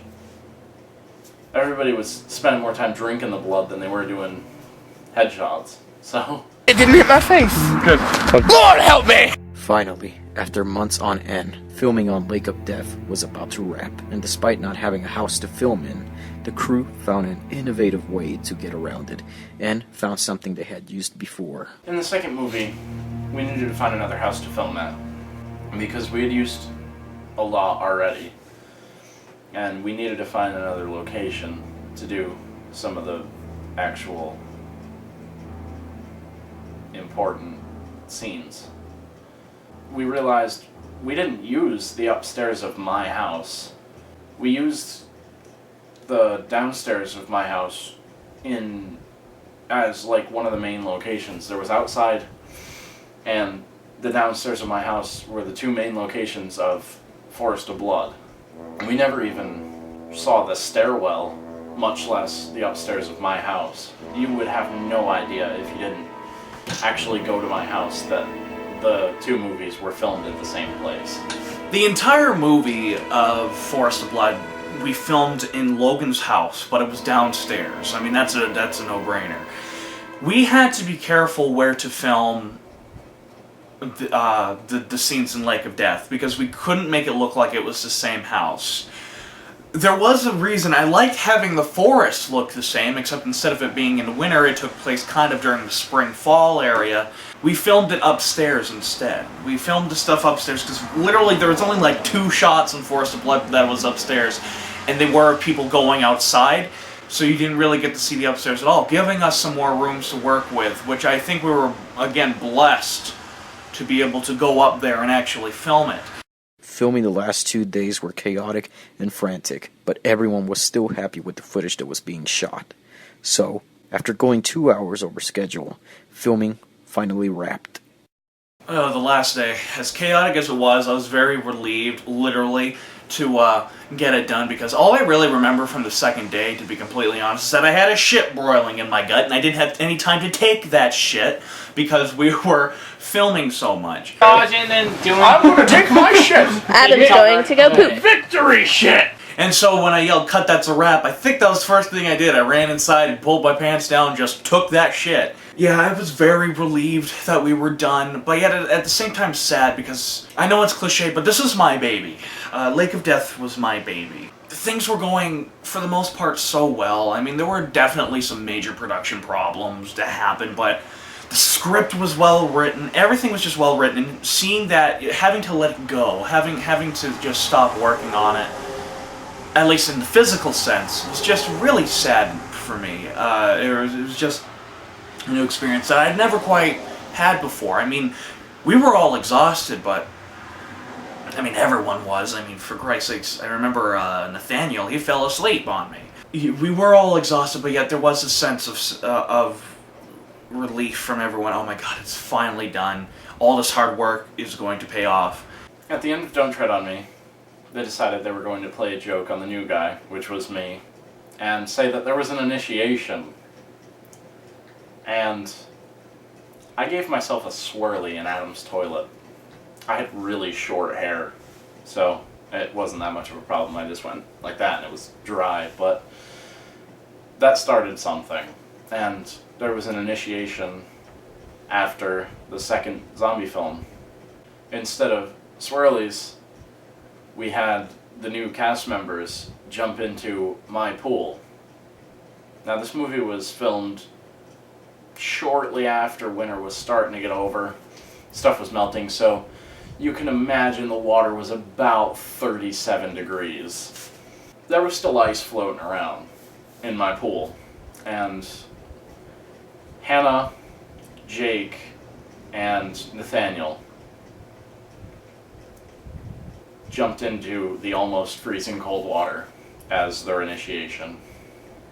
Immediately, Adam set out to promote the film, but he wanted something new and larger than just being shown at a film festival for Lake of Death. He wanted to make something that people could see and pay for. Adam Noyes wanted this movie to make money. I knew this movie was going to be good, so I wanted something new to happen with it. I didn't just want it to have a YouTube release and that was it. So I talked with Dave Fuller, the owner of the local theater chain up here. And I said, hey, I've got an independent movie that I made. I'm only a sophomore. He's like, oh my god, that sounds awesome. So I actually was able to get it played. And of course, now that we were going to get it played in theaters and we're actually going to make some significant money off of the motion picture, I said, well, I'd better start advertising the living fuck out of this film. Posters were made, trailers were pushed out, and the ambitious studio head wanted people to talk about this film non-stop. Adam earned the title of the director that could, and began to put a new face in the local area of the entertainment business. Yet, that was only half the battle. Adam had to make sure the film was edited to the best of his ability. When I did Forest of Blood, it was maybe 10 to 15 shots that I had to put gun effects in, and that was pretty easy. I mean, getting the night scenes right was pretty tough because I had to do the glow effect. And then Adam wanted to go for an even darker look in Lake of Death. And then when he said that, I'm like, oh, so I'm going to have to do more glow and stuff. And he didn't mention how many shots it would be because, well, he didn't know at the time. We were still filming. But he didn't mention how many shots Lake of Death would be. It ended up being about 40-something shots I had to put gun effects in. Some of them were short, some of them were longer, and it being a darker film, I had to do a lot more of the glow, so it was way too many to, like, I was trying to do art at the same time and do work at Home Depot, and it was just so many shots. Adam knew to really sell this film, he needed it to have its own music score. He began to search all over the face of the earth for someone to do the score. That person wound up being Thomas Jordan. Matt introduced me to Tom Jordan through the interwebs.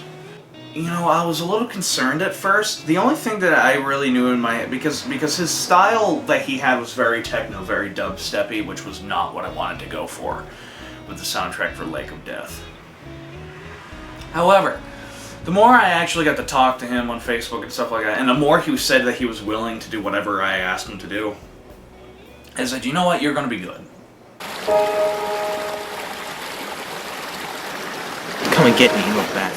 And I told him, like, the style of music that I wanted was different. I wanted a very brash, melancholy kind of soundtrack.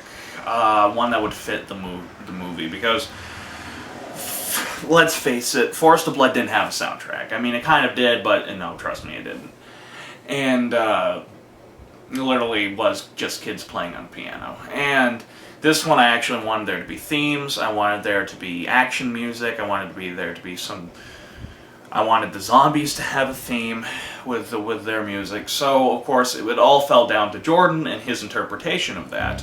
I think it was about halfway through, or maybe a quarter way through filming, Adam was talking about music for the film, and I had been friends with this guy who lives over in Colebrook, New Hampshire, who does really good, he just does any music, anything.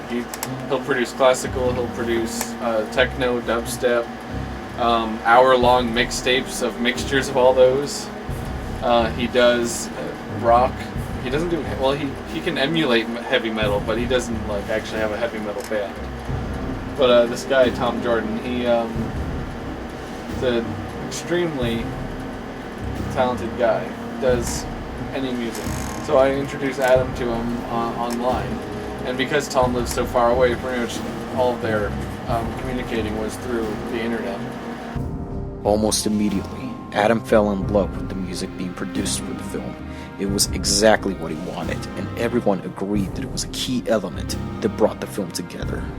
There are a few experiences that I have that I will always remember, and this was one of them. Listening to Tom Jordan give me his music for the first time, or his projected theme for Zeek for the first time. I will never forget that, because that was literally the first time. I mean, we had custom-made music for Don't Tread on Me. However, that was pretty much, oh, that's good, no matter what, it was good. And it was good music, don't think. John S. Weekly did a phenomenal job with what I gave him and what little time he had.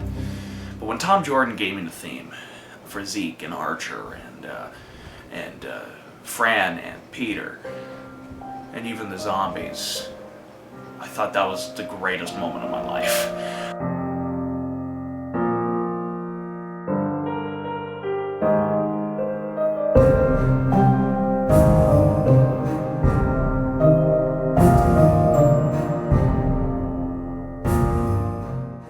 It suddenly struck everyone in the production that in order to make the film a wide-scale success, the amount of gore to be shown had to be drastically cut down to keep Lake of Death PG-13. So, Adam edited 2 versions of the film, the theatrical cut to be shown in theaters, and his own personal cut. I mean, yeah, I had to do the 2 cuts. Not that I didn't have to do the 2 cuts. I didn't. I just wanted to keep it a PG-13 rating, mainly for a selfish reason. And that was because since this is my first movie getting released in theaters, I really needed it to be more. I needed as many people to see it as possible. I'll admit that it was for a completely selfish reason.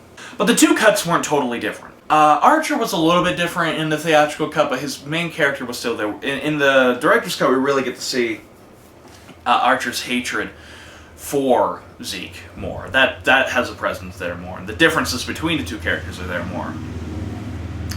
But the biggest difference between the two films, or the 2 cuts, is the blood. We had a significant amount of blood added in terms of head explosions, people getting shot, people getting bit. Hell, I almost cut Archer's death scene in half. I mean, we still got to see quite a bit of it, but it wasn't anywhere near as bad as it was in the theatrical cut as it was in my cut. The first cut he was able to finalize and finish was his own personal version, with the runtime of 1 hour and 1 minute. That version, Adam premiered for the crew.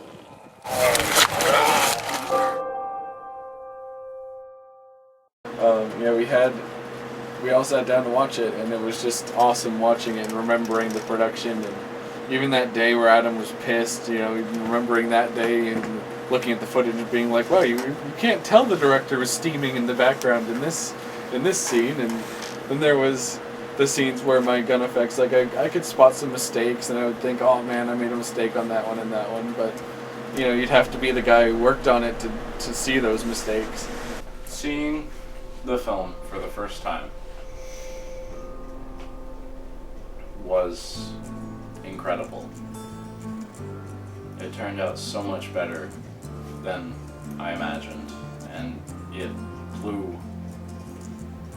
Forest of Blood out of the water. It was so much more professionally put together, and it just all around a better movie. When I tell people about the zombie movies, I tell them to watch Lake of Death and look forward to Compound of Chaos. I don't even tell them about Forest of Blood.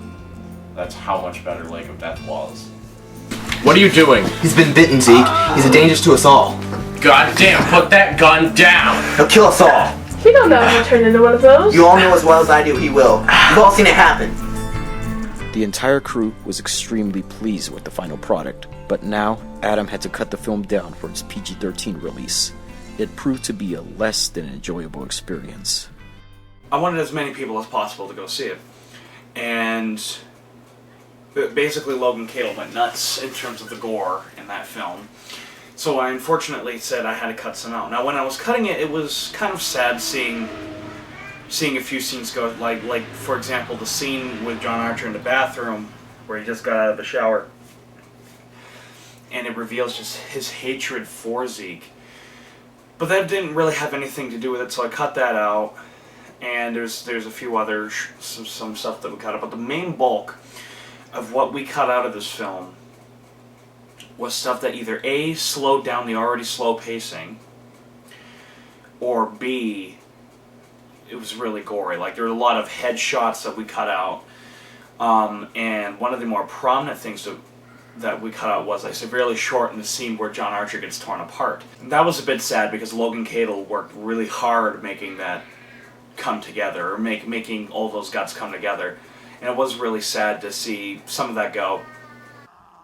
It took no time at all to create a PG-13 cut of Lake of Death, and Adam was pleased that it still told the story he wanted to tell. He knew that this film would do great things and be received warmly by critics.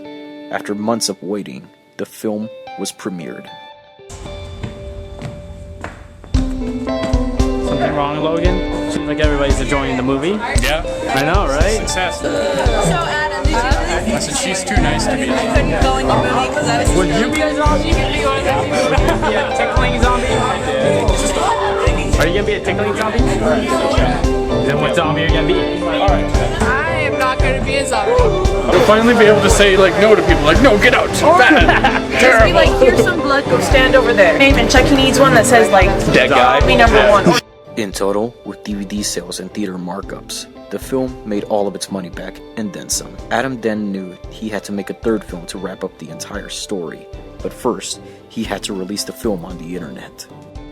I was so happy with how the film was received, you have no idea. And I think a lot of it was these kids who are merely sophomores in high school with very little outside help were able to make something that could compete with Hollywood. And even when it was released online, I think a lot of people were impressed with that, including like my friends Bill. But with all things considered, I think it was extremely impressive. And this was just a theatrical cut. And when I decided to release the director's cut online, after releasing probably the best trailer I've ever edited overall, people received that actually even with more open arms. The director's cut of Lake of Death got a copyright strike on YouTube from the film's end credit music by an Australian music company, despite it being an original piece of music for the film. Naturally, Adam Noyes and AN Productions fought this, and needed confirmation from the film's composer Thomas Jordan. Thomas Jordan let the movie be taken offline. It was all him. We had what we needed necessary to prove the fight, that what was used in this movie was our creation or public domain, and Thomas Jordan let this movie be taken offline. Begging him, I was begging him, saying, you need to help fight this, because you're the guy who did the music and they're thinking it's somebody else's music. I need your signature. I need you to prove that you made this music and not this Australian company. He ignored me. He ignored it. He ignored my pleas. And because of what he did, and it still hurts me because I could never ever be able to show my true cut of the movie again. At least on Chocolate Pilot 5, which is where I had my biggest internet audience at the time. They could never see my personal cut of the movie. The theatrical cut was fine, so at least they could see one version of the movie, but because of what Thomas Jordan did, and because of the dick move by him, people couldn't see the director's cut. The director's cut was taken off the internet and not allowed to be shown online again.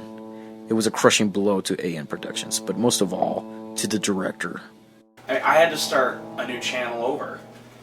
It was that simple. I had to create another channel from scratch and basically regain that large audience that I had from Chocolate Pilot 5. Luckily, I was able to gain them back. I mean, lucky for me, I was able to gain a majority of that audience back, plus new ones with how I set my channel up. But I had worked 6 years to get Chocolate Pilot 5 where it was, and to have it shut down by the director's cut of my film, where everything was legally obtained and everything was of our own creation. It wasn't anything copyrighted in that thing. That hurt me beyond belief. Luckily, the amount of support Adam received from fans kept his spirits up, and he assured them that a third film was still going to be made, and it was going to top Lake of Death. So almost immediately, he began to pen an outline for the third film. The first ideas for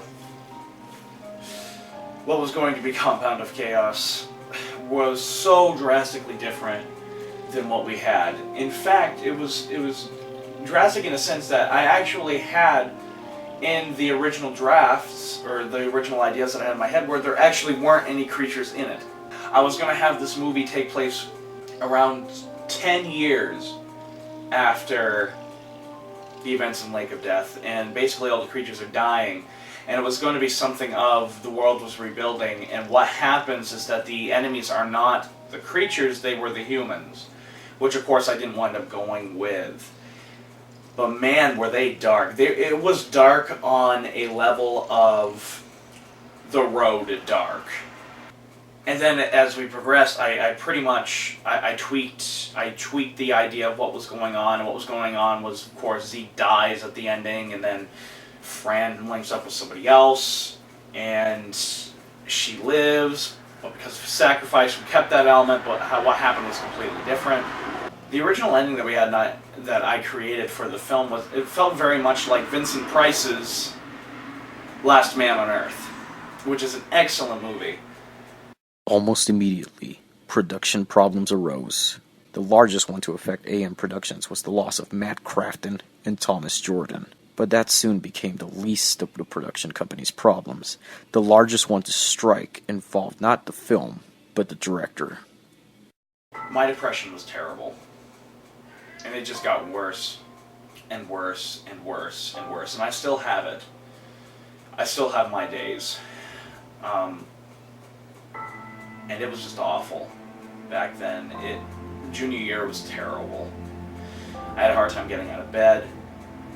I was having major conflicts within myself as to who I was, which is normal for somebody my age, but add depression to that, it'll make you really want to kill yourself.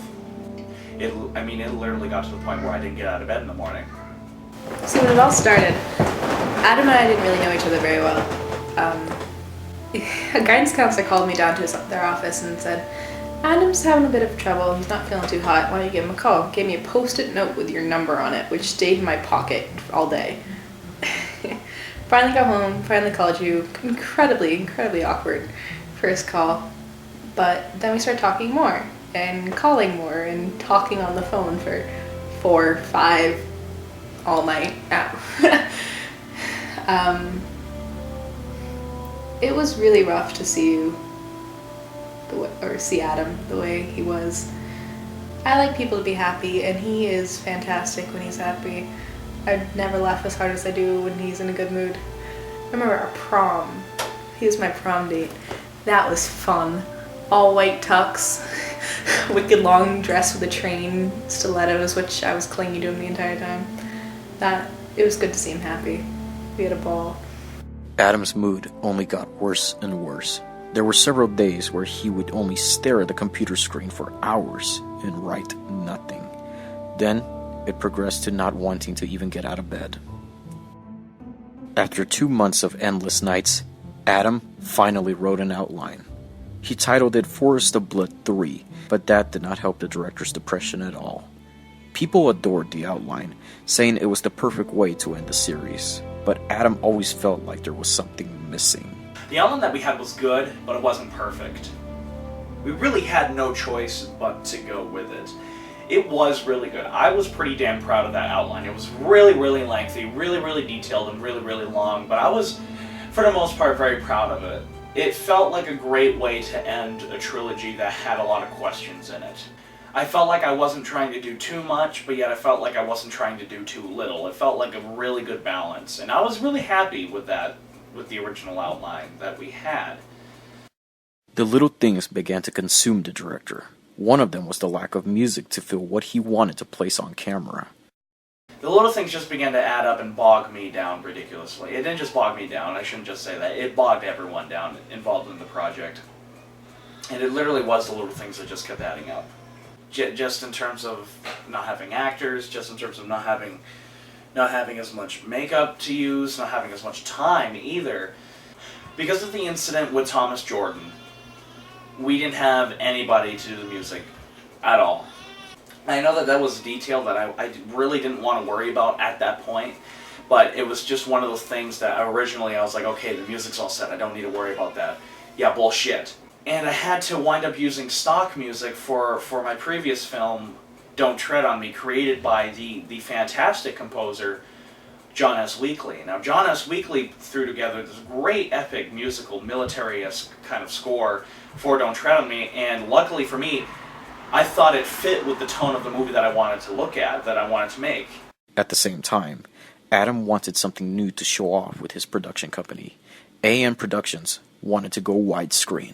I was so excited for the new widescreen lens. And it looks gorgeous.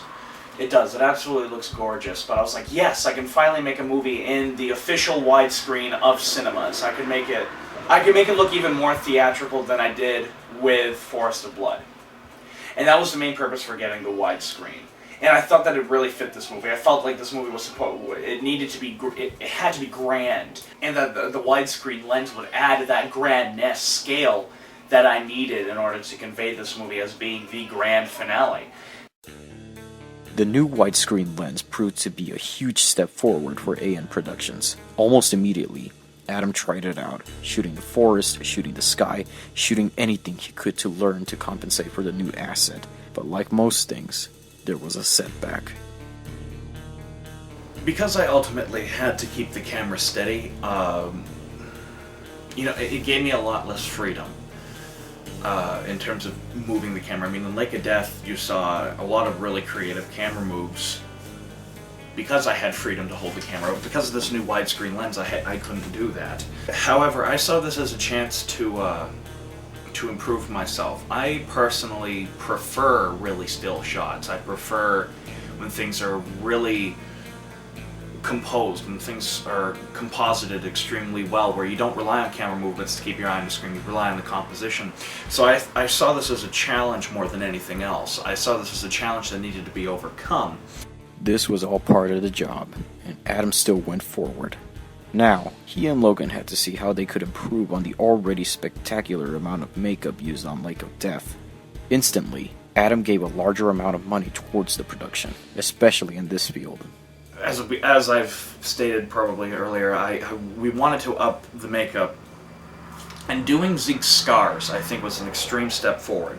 Now, we actually had to order them online because the company that sells them down here, A, went out of business, and B, just stopped making them in general even beforehand. So we had to order them online and wait a couple weeks before they came in.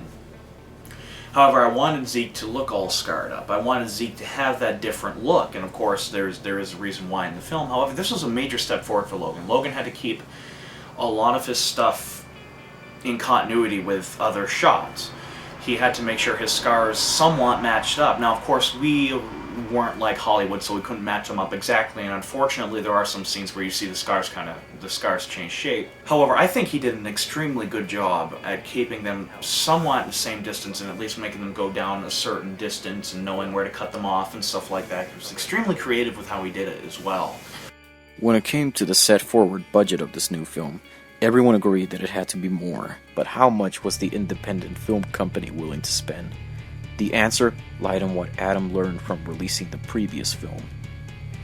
He wanted to lay it all on the line. Adam Noyes wanted this new film to write his name in the stars as a new innovator, a man of vision, pride, and ambition.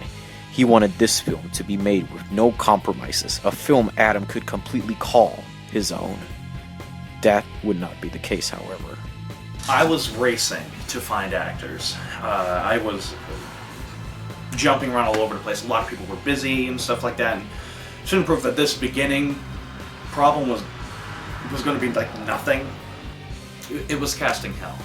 Sure that this little beginning wasn't going to be like holy shit craziness that we got later. However, a lot of people were busy, a lot of people were just turning it down, and so on and so forth. People weren't interested in seeing this zombie film, people weren't interested in being in one because they didn't want to get all the blood on them. So I actually wound up turning to somebody who helped me out greatly. I went back to Nick Brundle, who was originally going to play JJ. And the first one, he was actually excited for it because he got new guns and stuff like that. He's like, he wants to test them out. He's got a new uniform. He wanted to test that out. He wanted to play with stuff. And I was like, you'd be perfect to play Vince. And then immediately, I got Vince set up. And so then I had to find Brent. And I looked everywhere to have somebody who kind of looked like a doctor. And I wound up going with Kurt Pearson, basically out of desperation. Was he the best choice? No, I don't think he was. Though I was very impressed with how he was willing to learn his lines, how he was willing to work around his schedule, and because he was an extremely busy person anyways, but yet he was still willing to do that. So I give him props for that. However, I do say one thing, and that is he kind of fits that look. He has the glasses, he looks very geeky, and he does have a rather intense stare, which is what I wanted with Brent. But I ultimately went with him out of an act of desperation, to be completely honest. And that's not, and I'm not trying to insult Kurt at all.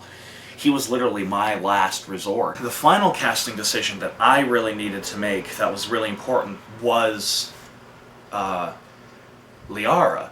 Who was going to play Liara? She needed to be beautiful. She needed to be very expressive and stuff like that, according to the original drafts of the script. And I ultimately went with somebody who was in my chorus class. She had a beautiful, beautiful voice, and I was actually thinking in a couple of different ways. She knew music and stuff like that, so I'll admit that I'll be a little selfish. She was very popular in school while I wasn't. And so she could possibly get more people to come in, which was also a part of the casting decisions. I'll be honest, I picked people who would be popular, people who would get people to go and see it. This was taking up a huge chunk of time. Months on end were spent on who can play who. Even with most of the characters being cast, a script still had to be written. This was when Adam realized that in his dream project, compromises were going to have to be made.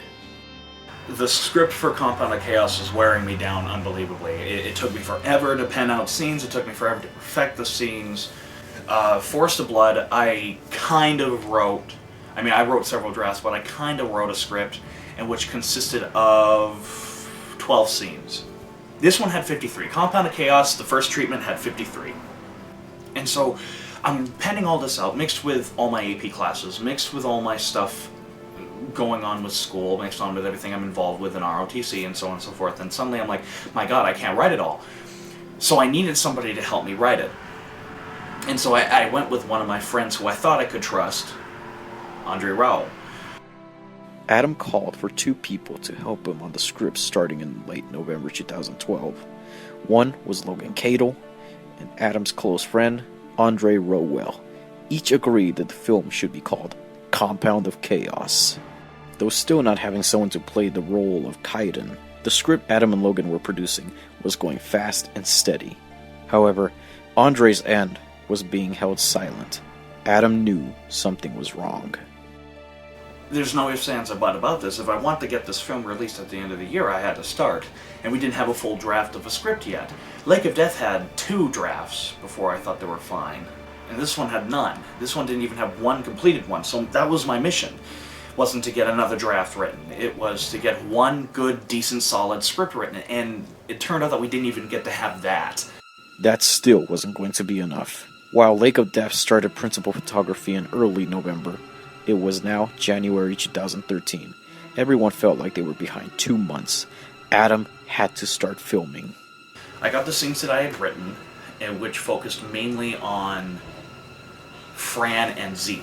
Get those out of the way. So we set up the date, we set up, okay, we're going to start filming on this day, we're going to start doing this, we're going to start doing that. And then they come up to me later, and I get the worst news I think I've ever gotten in my entire life. 2 days before filming began, Adam Noyes got word from Andre Rowell that he had not written one single scene in the script. Compound of Chaos was cut short. To say the least, I was furious with him because he said, "Don't worry, Adam, I'm writing them, I'm still working on them, I'm working my ass off on them." And I was like, okay. 5 days before filming, where are they? Oh, I'm still writing them. 4 days before filming, I'm still writing them. 3 days, 2 days, 1 day before, I'm still writing them. I'm like, you've got to get them done. And he's like, don't worry. So I get a phone call the next day,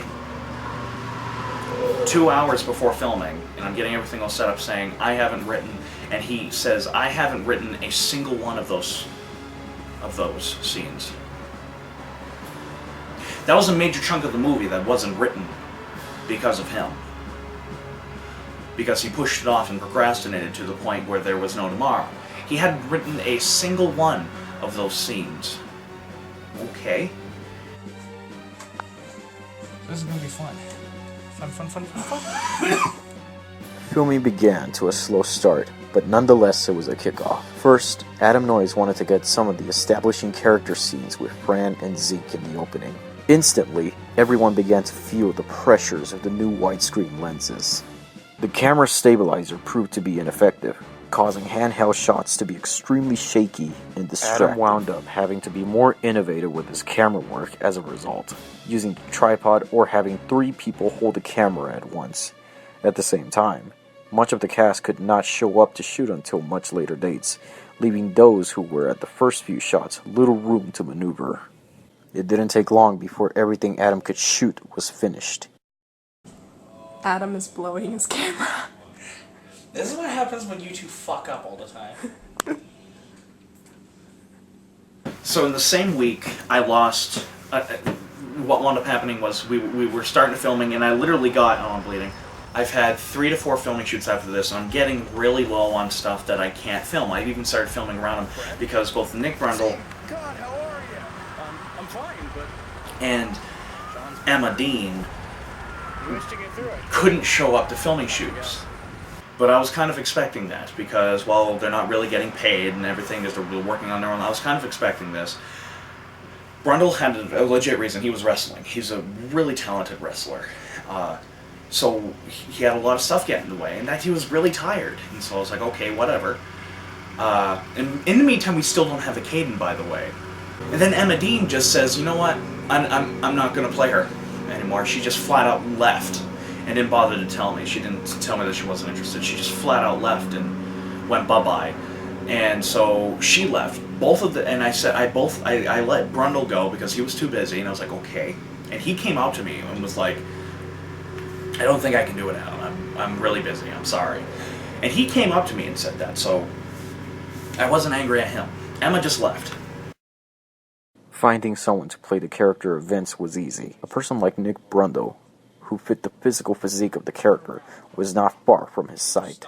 However, this replacement had no experience in the entertainment field. That person was Ben Heimerl. In the beginning, Ben Heimerl playing Vince was a godsend. An absolute godsend. And he was willing to work with the set. He was willing to work with me. He was willing to work with the cast. He was a little confused because we were quite a ways into filming at this point. But what the hell, the filming was already chopped up enough that it shouldn't have really mattered anyways. Everyone was confused, and that's exactly what I told him. Everyone's confused. I'm fucking confused because we're filming all over the place. But I was so happy that he was willing to work with us. He was willing to put himself out there. But now the question remained. Who was going to play the role of Liara, and who was going to complete the script? After almost 2 months of filming, and several scenes being completed to the best of their ability, the director got his answer. Hello, Wibbly. Hi, Wobbly. Hey. It wasn't really asking, it was more insinuating. He was really annoyed with his female leads. And it was originally a comedy or a historical short. I was supposed to be like a newswoman, or I don't even remember.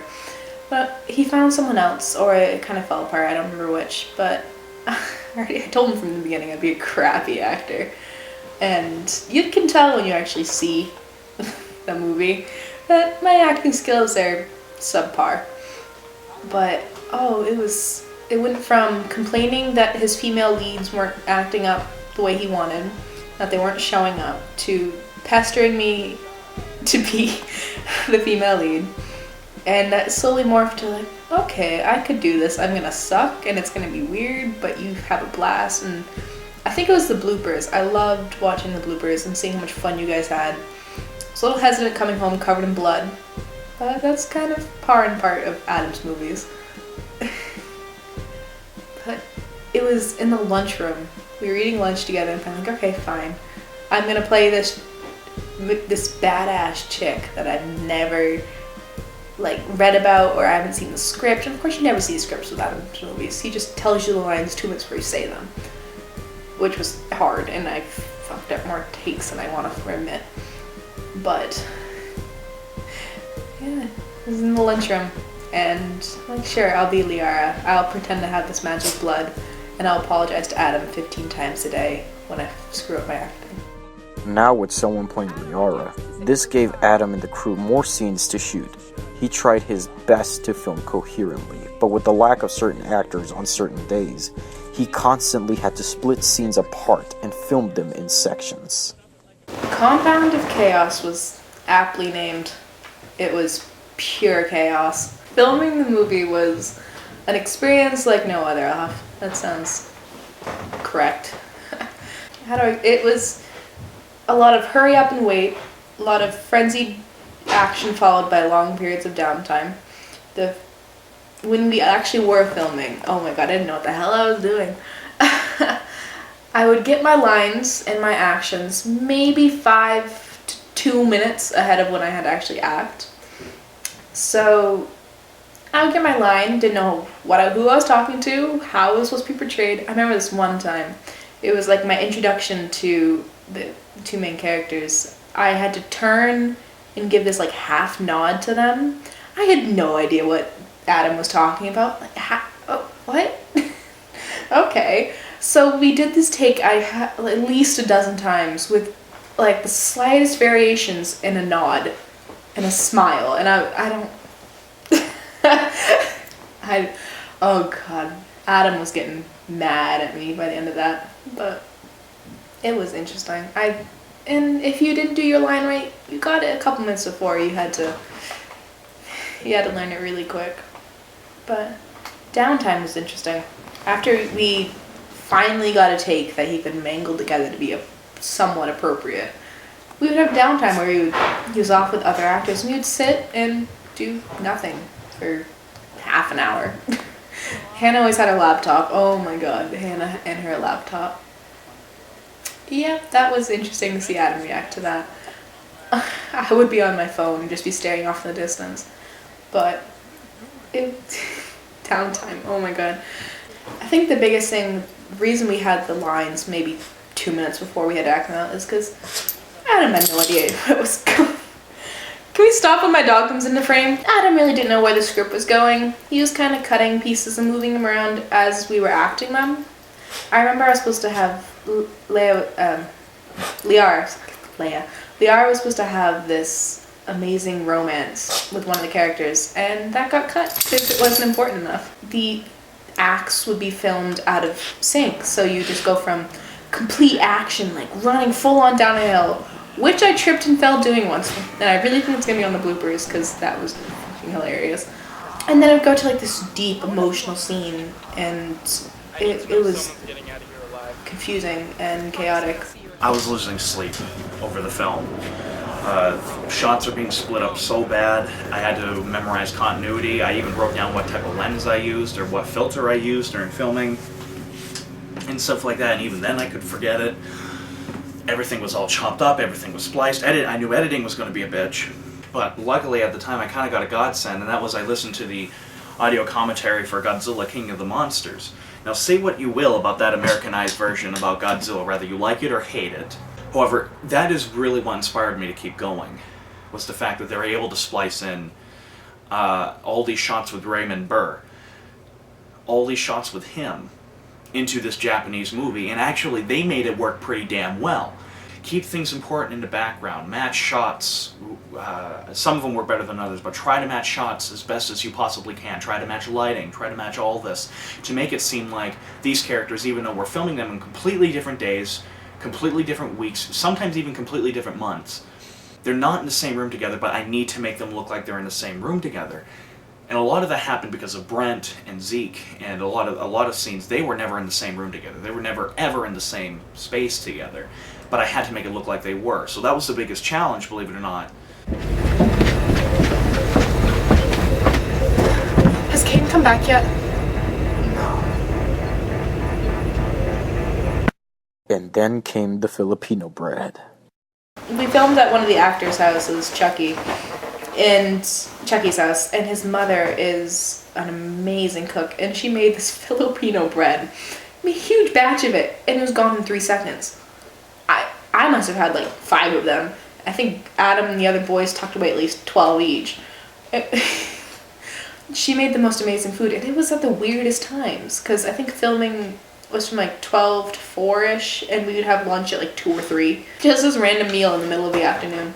All joking aside from production, something drastic began to hit Adam while scenes able to be shot were dwindling. He needed a Caden. It got to the point where we filmed literally almost everything that we possibly could. We shot around him. We cut him out of some scenes. We did all this, and I'm like, shit. We're well into production. We're way into actually making this thing. And I still don't have a Caden. To be honest, it was because I was pushing it off. I had what I had, and I was working with it. And so when it came down to the time to finally get him, I was kind of panicking, being like, oh my god, who can I get to play Caden now? Adam had no idea where to look. He asked Logan to see if he could find someone, but he still turned up empty-handed. This resulted in the inevitable hiatus of filming for almost an entire month. This unfortunately led to production being pushed back even further, and the winter shoot impossible to complete. The director had to keep on thinking on his feet, and began to fix his crunch. The original intent for the timeline of Compound of Chaos was to take place over the course of a few weeks. I realized that as the months went on, and as everything dried up, the snow was melting, the weather was changing, the lighting was even changing. I realized that, luckily, because we didn't have a completed script, I could change the timeline. And what I did was literally just extend it. Instead of it taking place over a few weeks, I extended it over to a course of a few months.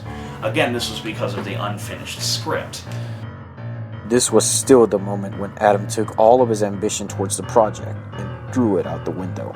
Compound of Chaos was not going to be the picture he originally wanted to make. But he knew that already. Too much time, effort, and money was put forth by the cast and crew to completely can the film and end production.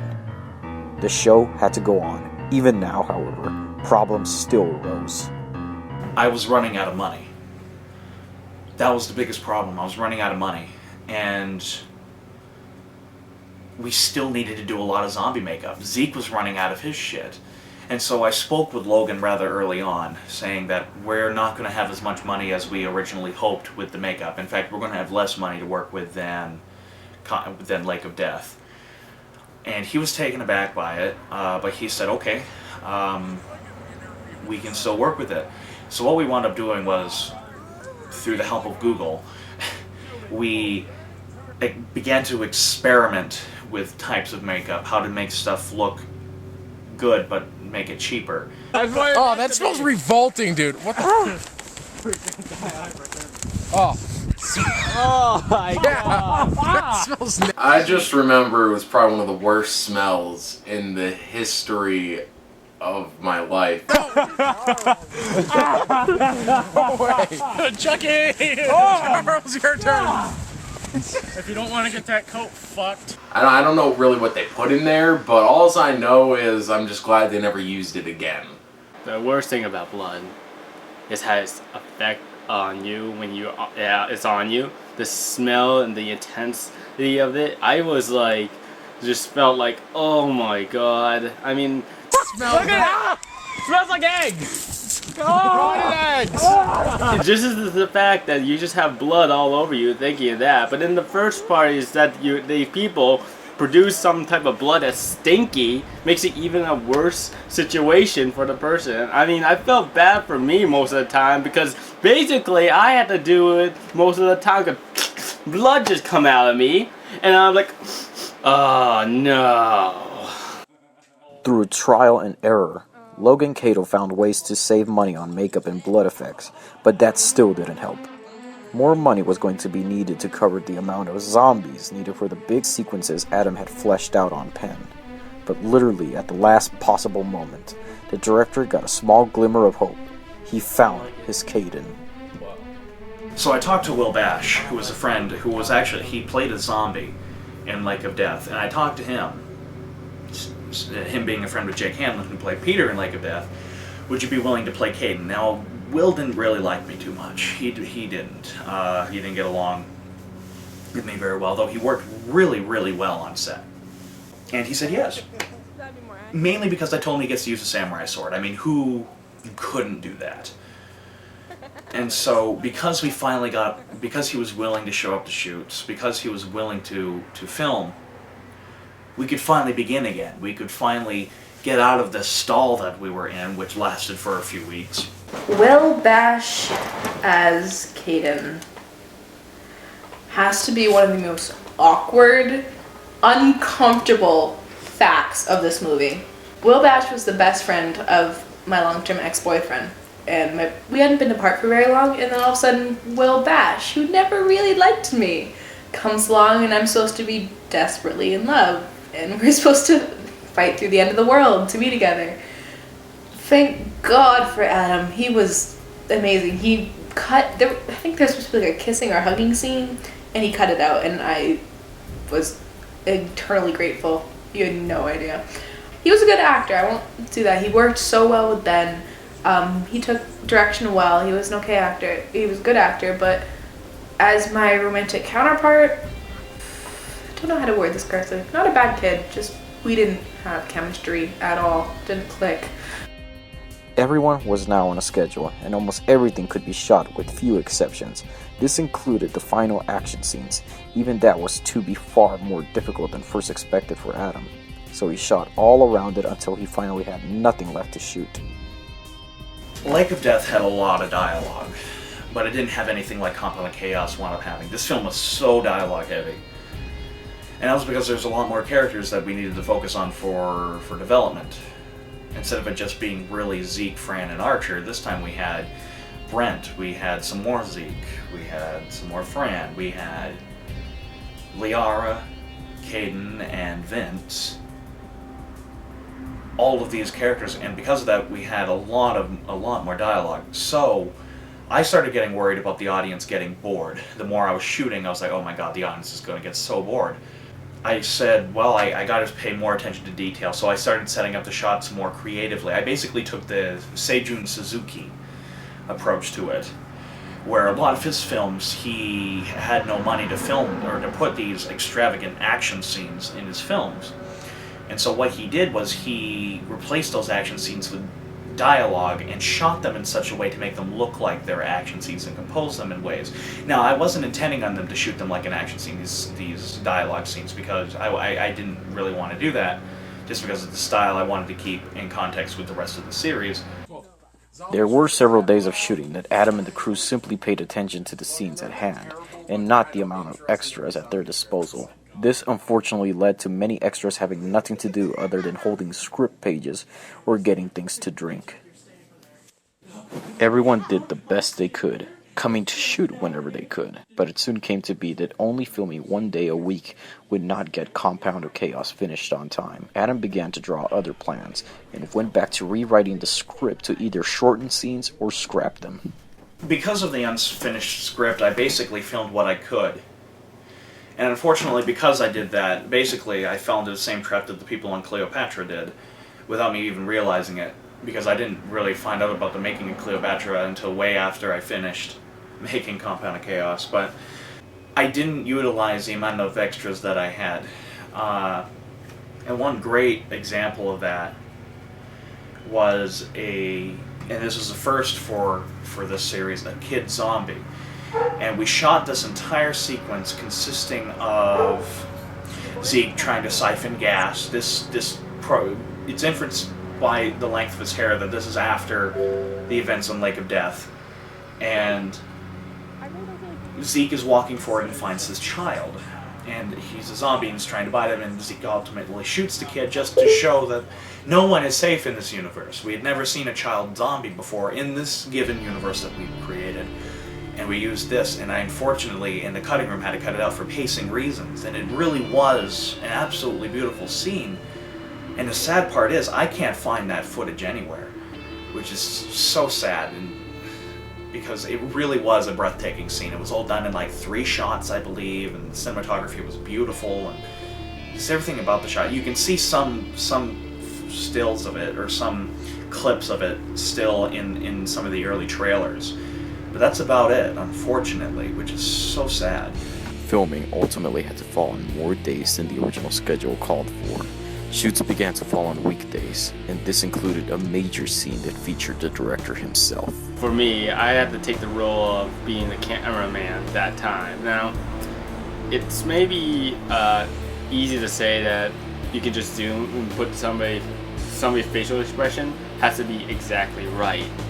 Basically, what we need to do is make sure these facial expressions show the feelings of the person inside of them.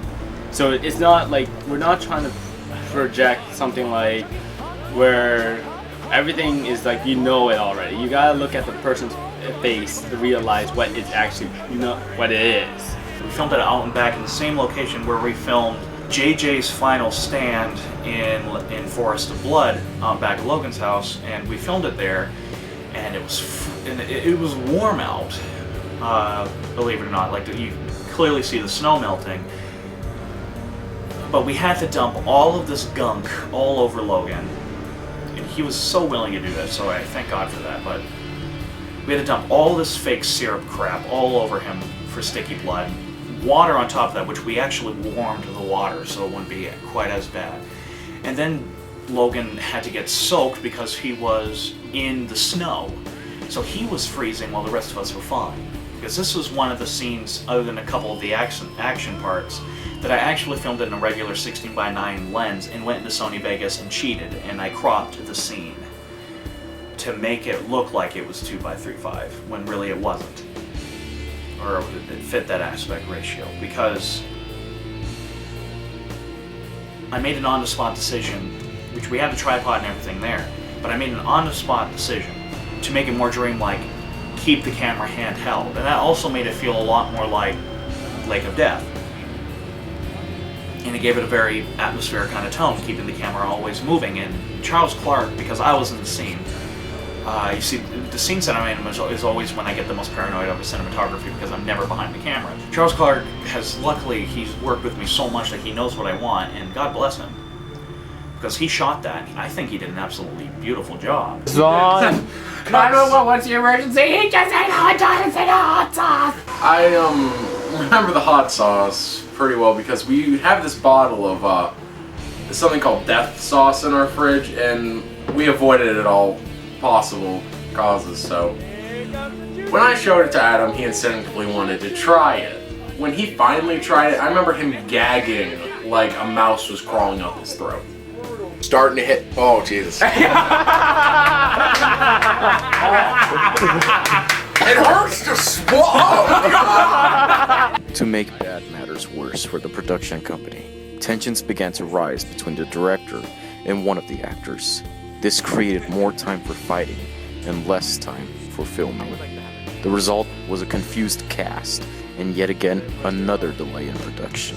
And that was the most painful thing about Compound of Chaos, where Lake of Death, we cut out a few scenes and they weren't very important. They were just character development stuff that really slowed down the pacing. Here I had to cut out major stuff.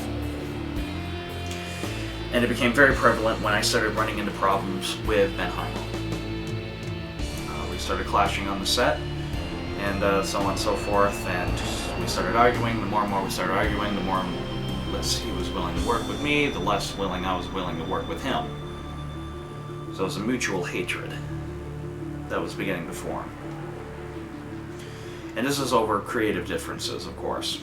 He didn't like the way how his character was going. And, well, I did. Because, well, I fucking wrote him. So of course I'd like where he's going. But he didn't like it, so he hated the fact that his character turned out to be a secret homosexual. He hated that. Hated it. And I wrote him right from the get-go. I was right from the get-go to be inspired by that. I was inspired by Alfred Hitchcock. One of the characters in North by Northwest was written that same way, so that's how I approached Vince. And when he found out about it because of Hannah O'Neill telling him, he threatened to quit, and I said, give me a few more days and we'll finish up your shit and I'll rewrite your stuff to cut that character thing out. There are hints still within the film. There are hints of who he likes still within the film with how he speaks to that character. But it's not what I wanted. The already choppy, unfinished script had to be changed. This time, entire character development sections had no choice but to be dropped and scrapped. Any hope for the dream project being redeemed was now destroyed. Because of the whole time crunch thing with Ben Heimel, I had to cut out a lot of the scenes that we still haven't shot with him, and that we'd already began shooting, so that made the actors even more confused, but it's a sacrifice we had to make. And I had no time anymore to rewrite the scenes, so it fell down to a lot of improvisation. We had no choice but to come up on the spot. I mean, I jot down a few notes, but that's it. I felt like Drew Carey on Whose Line Is It Anyway? As time progressed, improvisation became a norm for the crew. Lines were rewritten on the spot. Not one page of the script was left untouched, with almost everything about this project becoming everybody's worst nightmare. Questions started to be asked. Was this film going to be the great finale to finish the Zeek Trilogy? Or was this going to end up being the film to ruin AM Productions' reputation? Filming definitely got more frantic as time went on. Oh my god. The first acting session I showed up for, we sat around Adam's house and we filmed on his little flip and we just hung out for a bit and we're like, okay, let's make our way to Chucky's. Look at the size of this thing. It's freaking adorable. I'm just in love with it now. I think we filmed like 2 or 3 scenes. It was really, and then after that we watched movies and I think we played like Slenderman or something, or some game on Chucky's or Adam's computer. And it was really calm, really relaxed. I mean, I think we got home around 5 or 6 because we stopped filming at 3. Then we ate and hung out till 6. Adam and Logan started to lose their minds. And we were churning out 6, 7, 8 scenes in this filming session. From exactly 12 to often 4, 5, 6. Not much downtime, not much break. And it was, if you had a break, it was only because someone else was filming. It was never everyone at once. And if you weren't filming, you were probably being one of the creatures or backup or extra or you were doing makeup or something. So it started to get really frantic and crazy. So it went from 2 scenes to 7 in not as many months. Any chance for the cast to remotely memorize their lines was crushed with improvisation. The director would create entire scenes and pray it would fit the story, and if it didn't, he would have no choice but to scrap the scenes entirely, which resulted in several days of shooting wasted. Many days, during either lunch break or when Logan Kadle was doing further makeup, Adam would fall asleep along with a few other cast members from exhaustion of a chaotic, incoherent film shoot. However, it was during this downtime that both Logan and Adam managed to pen out the most important part of Compound of Chaos, and that was the action scenes that would dominate the last act of the film. They were laid out to the slightest detail despite certain compromises having to be made.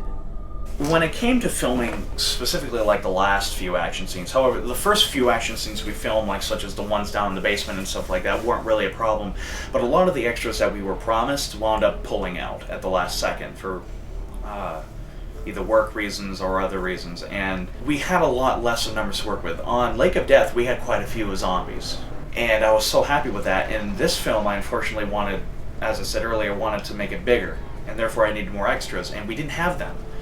We only had 4 or 5, and I had to make them look like 20, and I succeeded in some parts more than others, but that wasn't that much of a problem when we were filming like down in the basement. When we were filming the action scenes down in the basement, that wasn't a bit of a problem because that was a very claustrophobic area to begin with, and with the widescreen lens it actually zoomed everything in quite a bit and made it look like there's a lot more than there really was.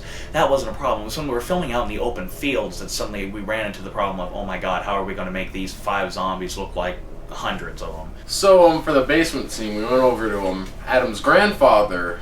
It was very cramped, and a lot of the walkways were just planks of wood over gaps in the ground, so we had to kind of do like a single file line, or else we'd end up tripping because it was so dark. I mean, it looks great, but terrible conditions, like counterfeit purses from China.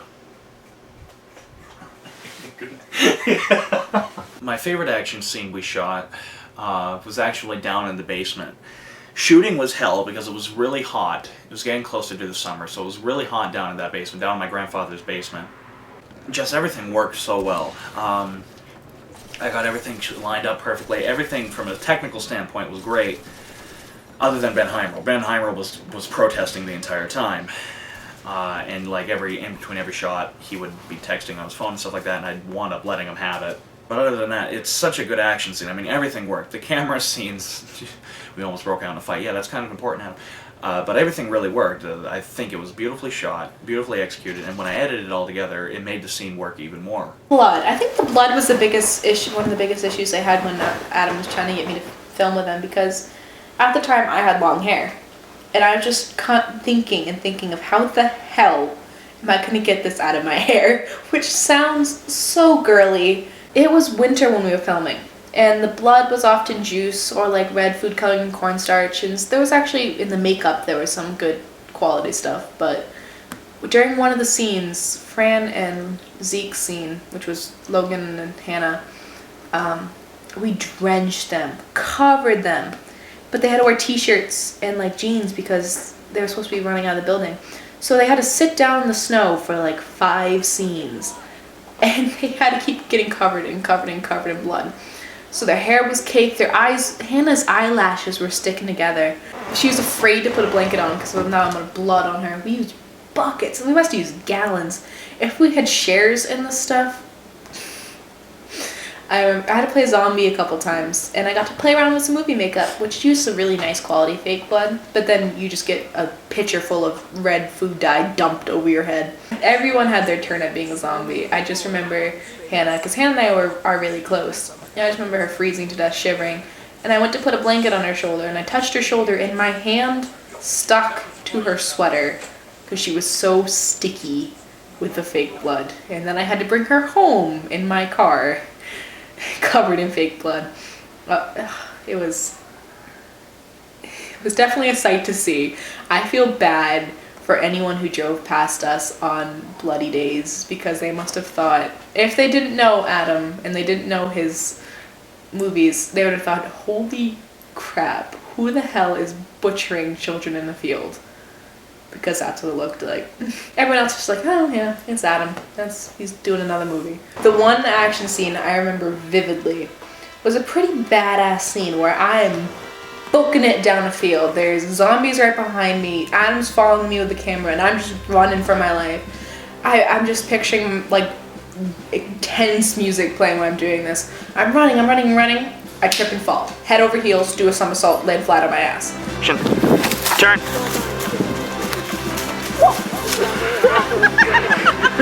That was epic!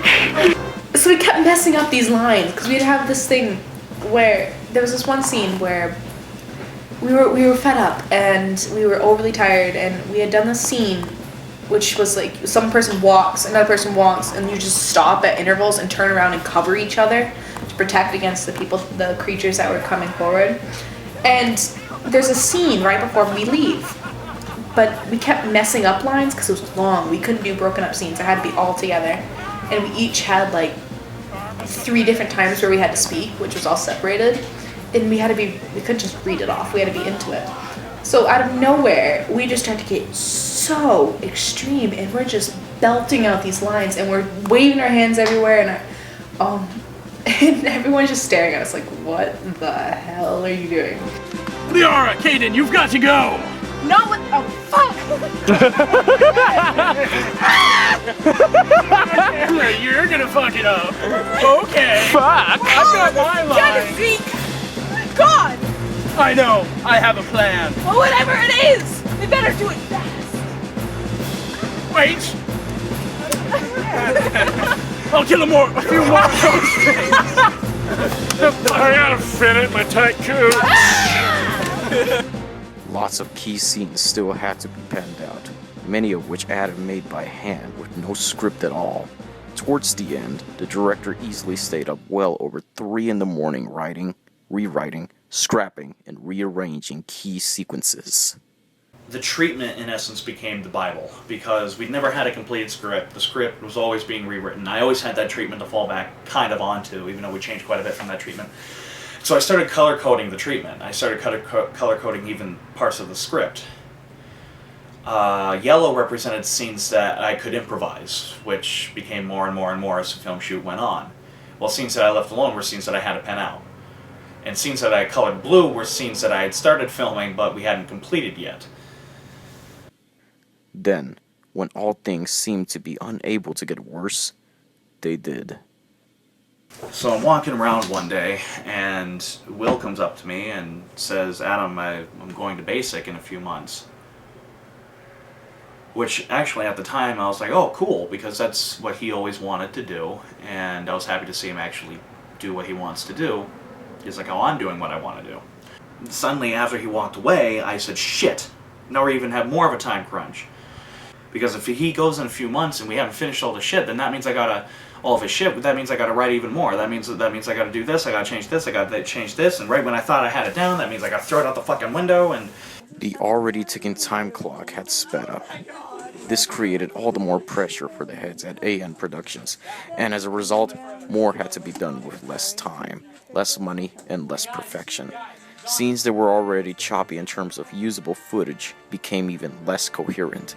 The perfection of detail Adam loved to put in his shots had to be scrapped for something more plain and less cinematic. Less effort could be put into individual shots, creating more two-dimensional shots.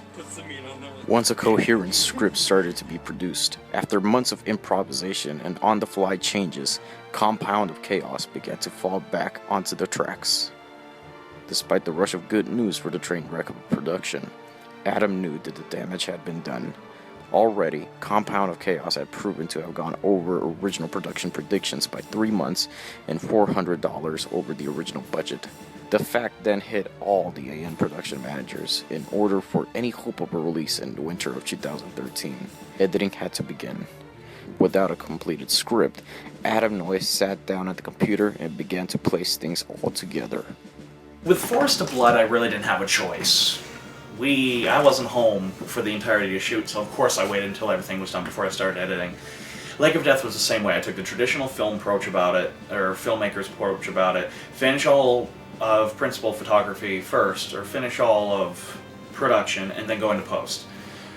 However, this post and production kind of mixed, because if I was going to release this film early enough for a lot of people to see it, I had to start editing. There's so much footage to just shuffle through that I realized, oh my god, I gotta start editing, and I gotta start editing now, even before we finished the film. So I'd stay up until like 3 o'clock in the morning, just editing some dialogue scene together that we finished, or working together in the action sequences, or putting muzzle flashes in the guns, which was a pain in the ass. And now I understand Matt Crafton complaints why Matt Crafton took forever to make the shots, which I actually have a lot more respect for him now because I was able to edit them. That was when the revelation hit the young director and a chunk of the crew. Nearly a terabyte of footage had been shot, and a little over a quarter Adam deemed usable. I had separated each folder. I had separated each scene with a folder. And then within that folder, I'd have names like Liara, Caden, for scenes that they shot on opposite days, but they were supposed to be in the same scene together, stuff like that. It was actually really organized. However, when I started editing, suddenly I realized that, oh my god, I have a ridiculous amount of stuff that is unusable compared to what was usable. And as I stated before, it was nearly a terabyte worth of footage, which is a lot of footage. Everything from reshoots to re-edits to, goddamn, just about everything. And me being the perfectionist, this was the moment when I realized, my god, I can't be a perfectionist on everything. Because there was literally so much footage that we could not use that I sat back and said, my god, I need to stop this. I need to keep going, because this is a waste of not only my time, but the cast's time. Adam still had many scenes to shoot to complete this film, and fill the holes Compound of Chaos had with its makeshift plot. But then, fear struck the entire crew. Jake Hanlon, who played Peter, sure, he wasn't a big role. He played a zombie. He loved playing a zombie, actually, in this film, but he really was a thing that kept me going, because he was so funny all the time, and he always had a smile on the face, and believe it or not, he was pretty damn focused on the entire thing. When I told him to shut up, he shut up. He wasn't like Ben Hyrule. He wasn't like a couple of the extras who would keep giggling in the background. He would shut up and he'd get into that zombie character and work, and he was really the thing that kept me going. Suddenly I learned that he's going to basic training as well, and though I was going to lose that moral center. That's exactly what I was going to do. I was going to lose that kind of thing to keep me going. And then Hannah O'Neill walks up to me and says, I'm leaving for wherever the fuck she's going in a few weeks. And I said, well, shit, now I gotta finish all of her stuff too. So now we have Will, Jake, and Hannah leaving, which I wasn't worried about Hannah because we got 99% of her shit done. All we had to do was film a couple close-ups and that was it. There were only 2 girls. There was Hannah and I. And then there were a bunch of guys. So we already started feeling a little outnumbered, but especially when Hannah got in her laptop, and I'm just like, okay, what do I do? Do I creep over your shoulder? I would never do. No. Anyways, I didn't get to notice it very much. I didn't have many scenes, as many as Hannah did, but she was not happy with the way it was turning out. It was very much of, honey, sit back, I'll take care of this for you. But when it comes to an action movie, is there really any other way? Even when you have kick-ass females, you still have that big, brawny, sit back, honey, I got this kind of guy. And it just comes with an action movie, and I think it comes with a post-apocalyptic movie, because people start to go back to how they were a little bit more primitively, I guess, and here's where my sociology and psychology and all that way too smart stuff comes in. I definitely think Hannah noticed it more than I did, and I agreed with her on some parts. But other parts, it's like, yeah, I'm just gonna go along with this. It's a movie. It's not real life. If some guy tried to do that to me in real life, I would whoop him upside the head, give him a good smack, and set him on their way. But it wasn't real life. It was Adam's movie, and if he wanted it to be like that, okay, I'm just an actor. I'm not even getting paid. I'm just gonna do what I want to do. What he wants to, I should say. And it was there. I didn't take as much offense to it as Hannah did, but she had a lot more experience with it because she was a main character and she was with Zeek a lot, and Zeek was definitely a I'm going to take care of everything and not tell you anything person. Once again, scenes both Adam and Logan penned out had to be rewritten, and with the summer right around the corner, the timetable to complete the film became tighter. Reluctantly, Adam had no choice but to put production on hold for 2 months to wait for the summer to conclude. This gave the director valuable time to rewrite, edit, and finalize many key scenes, and fill the gaps made by the unfinished script. Here, the sheer amount of footage shot began to add up. Almost 200 scenes compared to the original 56 planned were already shot and waiting in specific folders. The director began the task of shoelining them together and was horrified to discover that over 24 hours of unedited footage had been shot. I laid out all the footage that we used because I was curious one night in Sony Vegas just to see how long it was, and I was horrified to see that it was over 24 hours worth of footage shot. In fact, it was actually like 30 something hours, and I was like, there's no way I'm going to use even a quarter of this. And it just kept getting worse and worse and worse, and again, I blame a lot of it on the unfinished script. Because we had an unfinished script, things kept evolving and things kept changing, both because of the actors and me. If we had a finalized script, it would have been a lot more organized. It was just a terrible experience, just all around together, seeing that much footage just sitting there, and I'm like, where do I even begin? That's the editor's nightmares. Oh my god, where the fuck do you begin with this much unusable footage? As the 2 months came to a close, Adam reassembled small pockets of the cast and began to film what remained of the film. The bad news was that Kurt Person, who played Dr. Solace, had to wrap shooting within 3 weeks, or else he could not complete the film. In an act of desperation, Adam took the already rewritten scenes and yet again had to rewrite them, cutting what he expected was close to 30 minutes of dialogue. When I actually was with somebody, the reshoots, when we were down in Adam's grandfather's basement, as dirty and dark and weird as it was down there with some floorboards to walk on to get from point A to point B, and I literally mean like a 2x4 just kind of running along the floor. It was actually a lot of fun. Logan worked good. Adam got a little ticked off because I'd forget my lines every now and again, but after a few takes of each section, I ended up getting it. He was happy. We ended up getting a lot done that day, more than we thought we were going to be able to. And that was actually the day that we finished up filming, was down in Adam's grandfather's basement with Logan. That was about the only reshoots that we had to do with me. However, One key scene was shot that day, and it turned out to be the only scene Adam left intact through the whole film.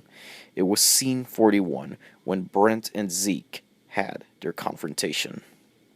We had shot scene 41 a total of 5 times before we actually wound up going with the one in the movie, and I'm very happy that we went with the one that wound up being in the movie, because we had Kurt and we had Logan. All the other ones, they were shot on 2 separate days and was missing a connection there. I wanted a physical connection there. I wanted them to be, that was the point of a lot of those reshoots, was to have them both on screen together. In fact, if you really look at it, throughout the film, this just turned out to be a happy accident, Kurt only shares the screen with Zeek. And everything else he's by himself, by cuts. He only shares the scene with, really, Zeek, which is a happy accident, believe it or not, in the editing room. But scene 41 had so much going on, and I was like, there has to be a physical connection. Everything was, everything from stuff in the background to the pole that was separating, not literally separating, but separating in terms of how the camera was angled, Brent and Zeek, and it was just important that everything had to fall together. And I was so blessed that Kurt and Logan were so willing to learn their lines. And I was so blessed because they wanted to see this movie completed. They put up a lot of shit to see this film completed, because at this point I was completely depressed. And I was like, oh my god. And this was filmed almost 7 months after most of the other film. This was filmed actually my last year of school. This was filmed literally over a year after we first started filming, was when we shot these reshoots. And scene 41 was the most important one out of them all because there was so much dialogue. And believe it or not, I think it really works. I believe it is the best scene in the film. That was a lot of fun down in Adam's grandfather's basement. What we did is we had some water and he had some red food coloring. Well, he put so much red food coloring in the water that when I squeezed the rag to act like I was bleeding as I fell to the ground, you can see the trail in the movie kind of follow behind me. Not only did I get wicked dirty because the floor was filled with like a 3-inch thick layer of dust, but also his grandfather was sitting in the back at one point just kind of sitting there and talking to himself. So it took a little bit to get that scene done. Then the furnace kicked in, so Adam kept getting pissed off. But it was a lot of fun just because Adam was just like, he's not always a bad pissed off. It's kind of funny. It really is. You'd have to watch it. But anyways, it was so red, it turned my sweatshirt that was a nice, kind of dark blue, turned it completely red, and I ended up having to get rid of it because it looked like somebody had their period on my frickin' sweatshirt. With that, filming was finally wrapped, and editing could begin. This proved to be a much harder task than anyone could have expected. Without a script, and only notes to serve as a railing, it fell down to which scenes felt right next to each other and individual intuition. After several months, the first cut of the film ran 2 hours and 33 minutes. This included several scenes, including the youngest member of AN Productions, Xavier, where Zeek is seen somewhere between the events of Forest of Blood and Lake of Death, finding a little boy turned into a creature. Adam knew that this was simply too long for a theatrical release and had to cut the film down. As a result, the next cut was 1 hour and 45 minutes.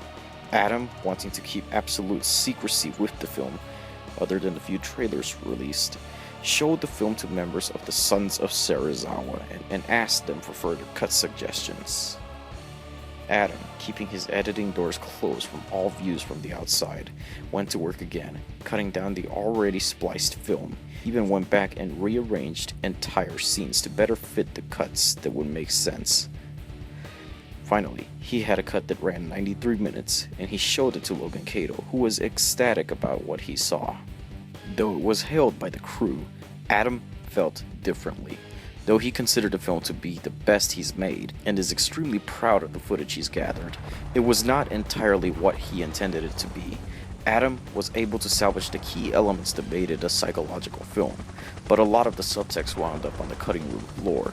This included the love triangle between Liara, Quade, and Brent, and the one thing Adam was most proud of, this hidden love story between Brent and Vince. If I knew that the film ultimately, the cut that I ultimately liked the best, was only going to be 93 minutes long. We could have shot the movie in half the time. So I feel like, personally, looking back at the film, I almost refuse to watch it anymore because I feel like I did nothing but waste my own time and the crew's time. And I take the blame for it.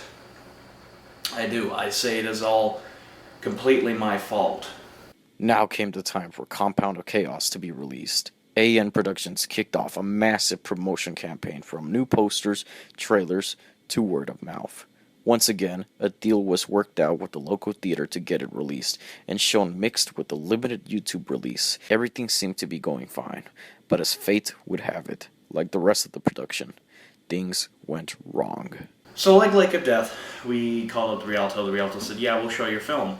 However, the owner was not as excited about releasing this film as he had been Lake of Death. He never even wound up seeing the film. Anyways, so there was a message that went around on Facebook, as I said, start spreading the word that we're going to be playing it at Rialto. Somebody posted on Facebook that it was going to be released on this date. And the owner freaked out because we hadn't picked out a date to play it. And they sent me an email saying we are now reconsidering. It wasn't even from the owner. We are now considering not releasing your film. We are now considering changing our minds on the release of the film. And I defended myself, saying it wasn't me, it was that individual. And they told me that that individual had to take down the Facebook post. Well, that individual didn't. AN Productions saw a huge blow. Now, despite hundreds of hours put in by the cast and crew, Compound of Chaos would never get the light and attention which Lake of Death received. Thus, the film would be a complete flop, and all that hard work would have been for nothing. Devastated, Adam and the executives at the company desperately looked for some way to salvage their product and make some kind of reception necessary for at least people to view the product.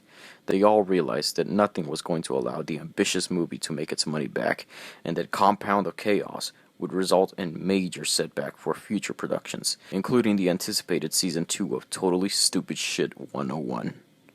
However, the YouTube release date was set, and the massive promotion campaign was still going strong. With support from fans, the internet group Sons of Sarazawa, and Toho Nation, interest in the film peaked. With all the major setbacks, Compound of Chaos was finally released for a week online where anyone could view it. It became the most successful internet release of any film AN Productions had released. Overnight, it doubled the views Lake of Death received over a week's period of time. Reviews of the film were mainly positive, with a few exceptions that targeted Compound's strange pacing and editing style, all hailing the completed round circle of Zeek and Fran. This gave Adam Noyes hope in some kind of success for the film. With a slight sense of hope coming back to AN Productions, Adam began to seek a way of coping for the losses of the 93-minute epic. That was found in the way of online shopping, local markets, and tons of DVDs. So I wanted to release these all on DVD. I wanted to release all 3 films on DVD. And those would include all the special features that people haven't seen on YouTube. Now, that's excluding this documentary. There's even stuff on those special features that aren't in this documentary. And I was going to sell that, and I'm still planning on selling those once I get everything all situated with both eBay and Amazon. I do plan on selling these DVDs for the general public, and they'll be full of all sorts of plug special features from behind-the-scenes footage, hopefully audio commentaries and, stuff like that. All 3 films. Adam then sat back at the editing table and decided to take the first film of the trilogy, Forest of Blood, and completely re-edit that film from the ground up. He called it Forest of Blood Redux, where new effects would be added, new music created, and scenes not added but cut to make something far more complex and concrete. And with the completion of the Redux, the Zeek Trilogy was complete. A journey that took place over 5 years came to an end, and the future of the films will be left to the wind of history.